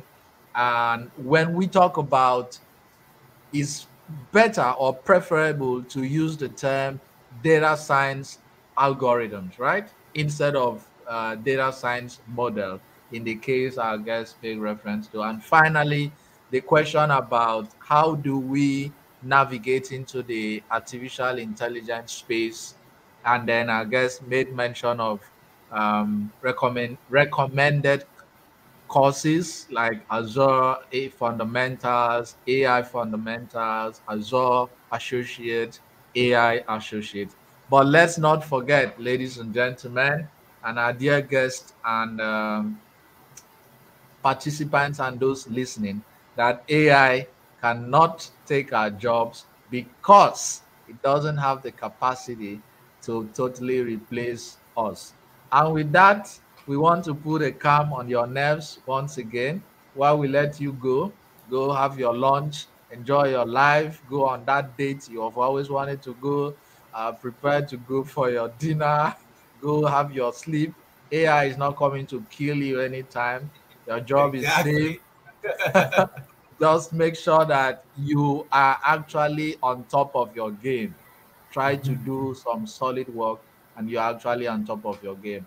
Ayo will drop his LinkedIn with me and I'll forward it with you guys in the different groups. Also post it on you if you check our LinkedIn actually you would actually see one of his posts was shared so you can just connect with him directly on LinkedIn. And so much so far, it's been an amazing session, 2 hours, 32 minutes, and 39 seconds at this instant. And it feels like we just started. And I don't know, you should even be teaching AI inside a classroom like a full-blown professor. Come on, I enjoyed this session. Like Thank you since you so much. started I did. interviews, I did too. you are the second person I've enjoyed the session with. The first was someone by name Saratu Bello. She's a Commonwealth scholar in the UK, and she's very good in problem solving. And anytime I'm talking about or hearing about AI, I don't want to waste time. I'm just going to send the person your link. Go and meet this man. And whatever section is having, make sure you register to attend those sessions. And again, So thank you so much. Thank you so much for making today possible. We'll continue this thank you chat. so much. Yeah, definitely, All definitely. right, Thank you so everyone. much. Let's say bye. Bye, bye, Thank bye, you so bye, much, bye. guys. Very grateful. Cheers.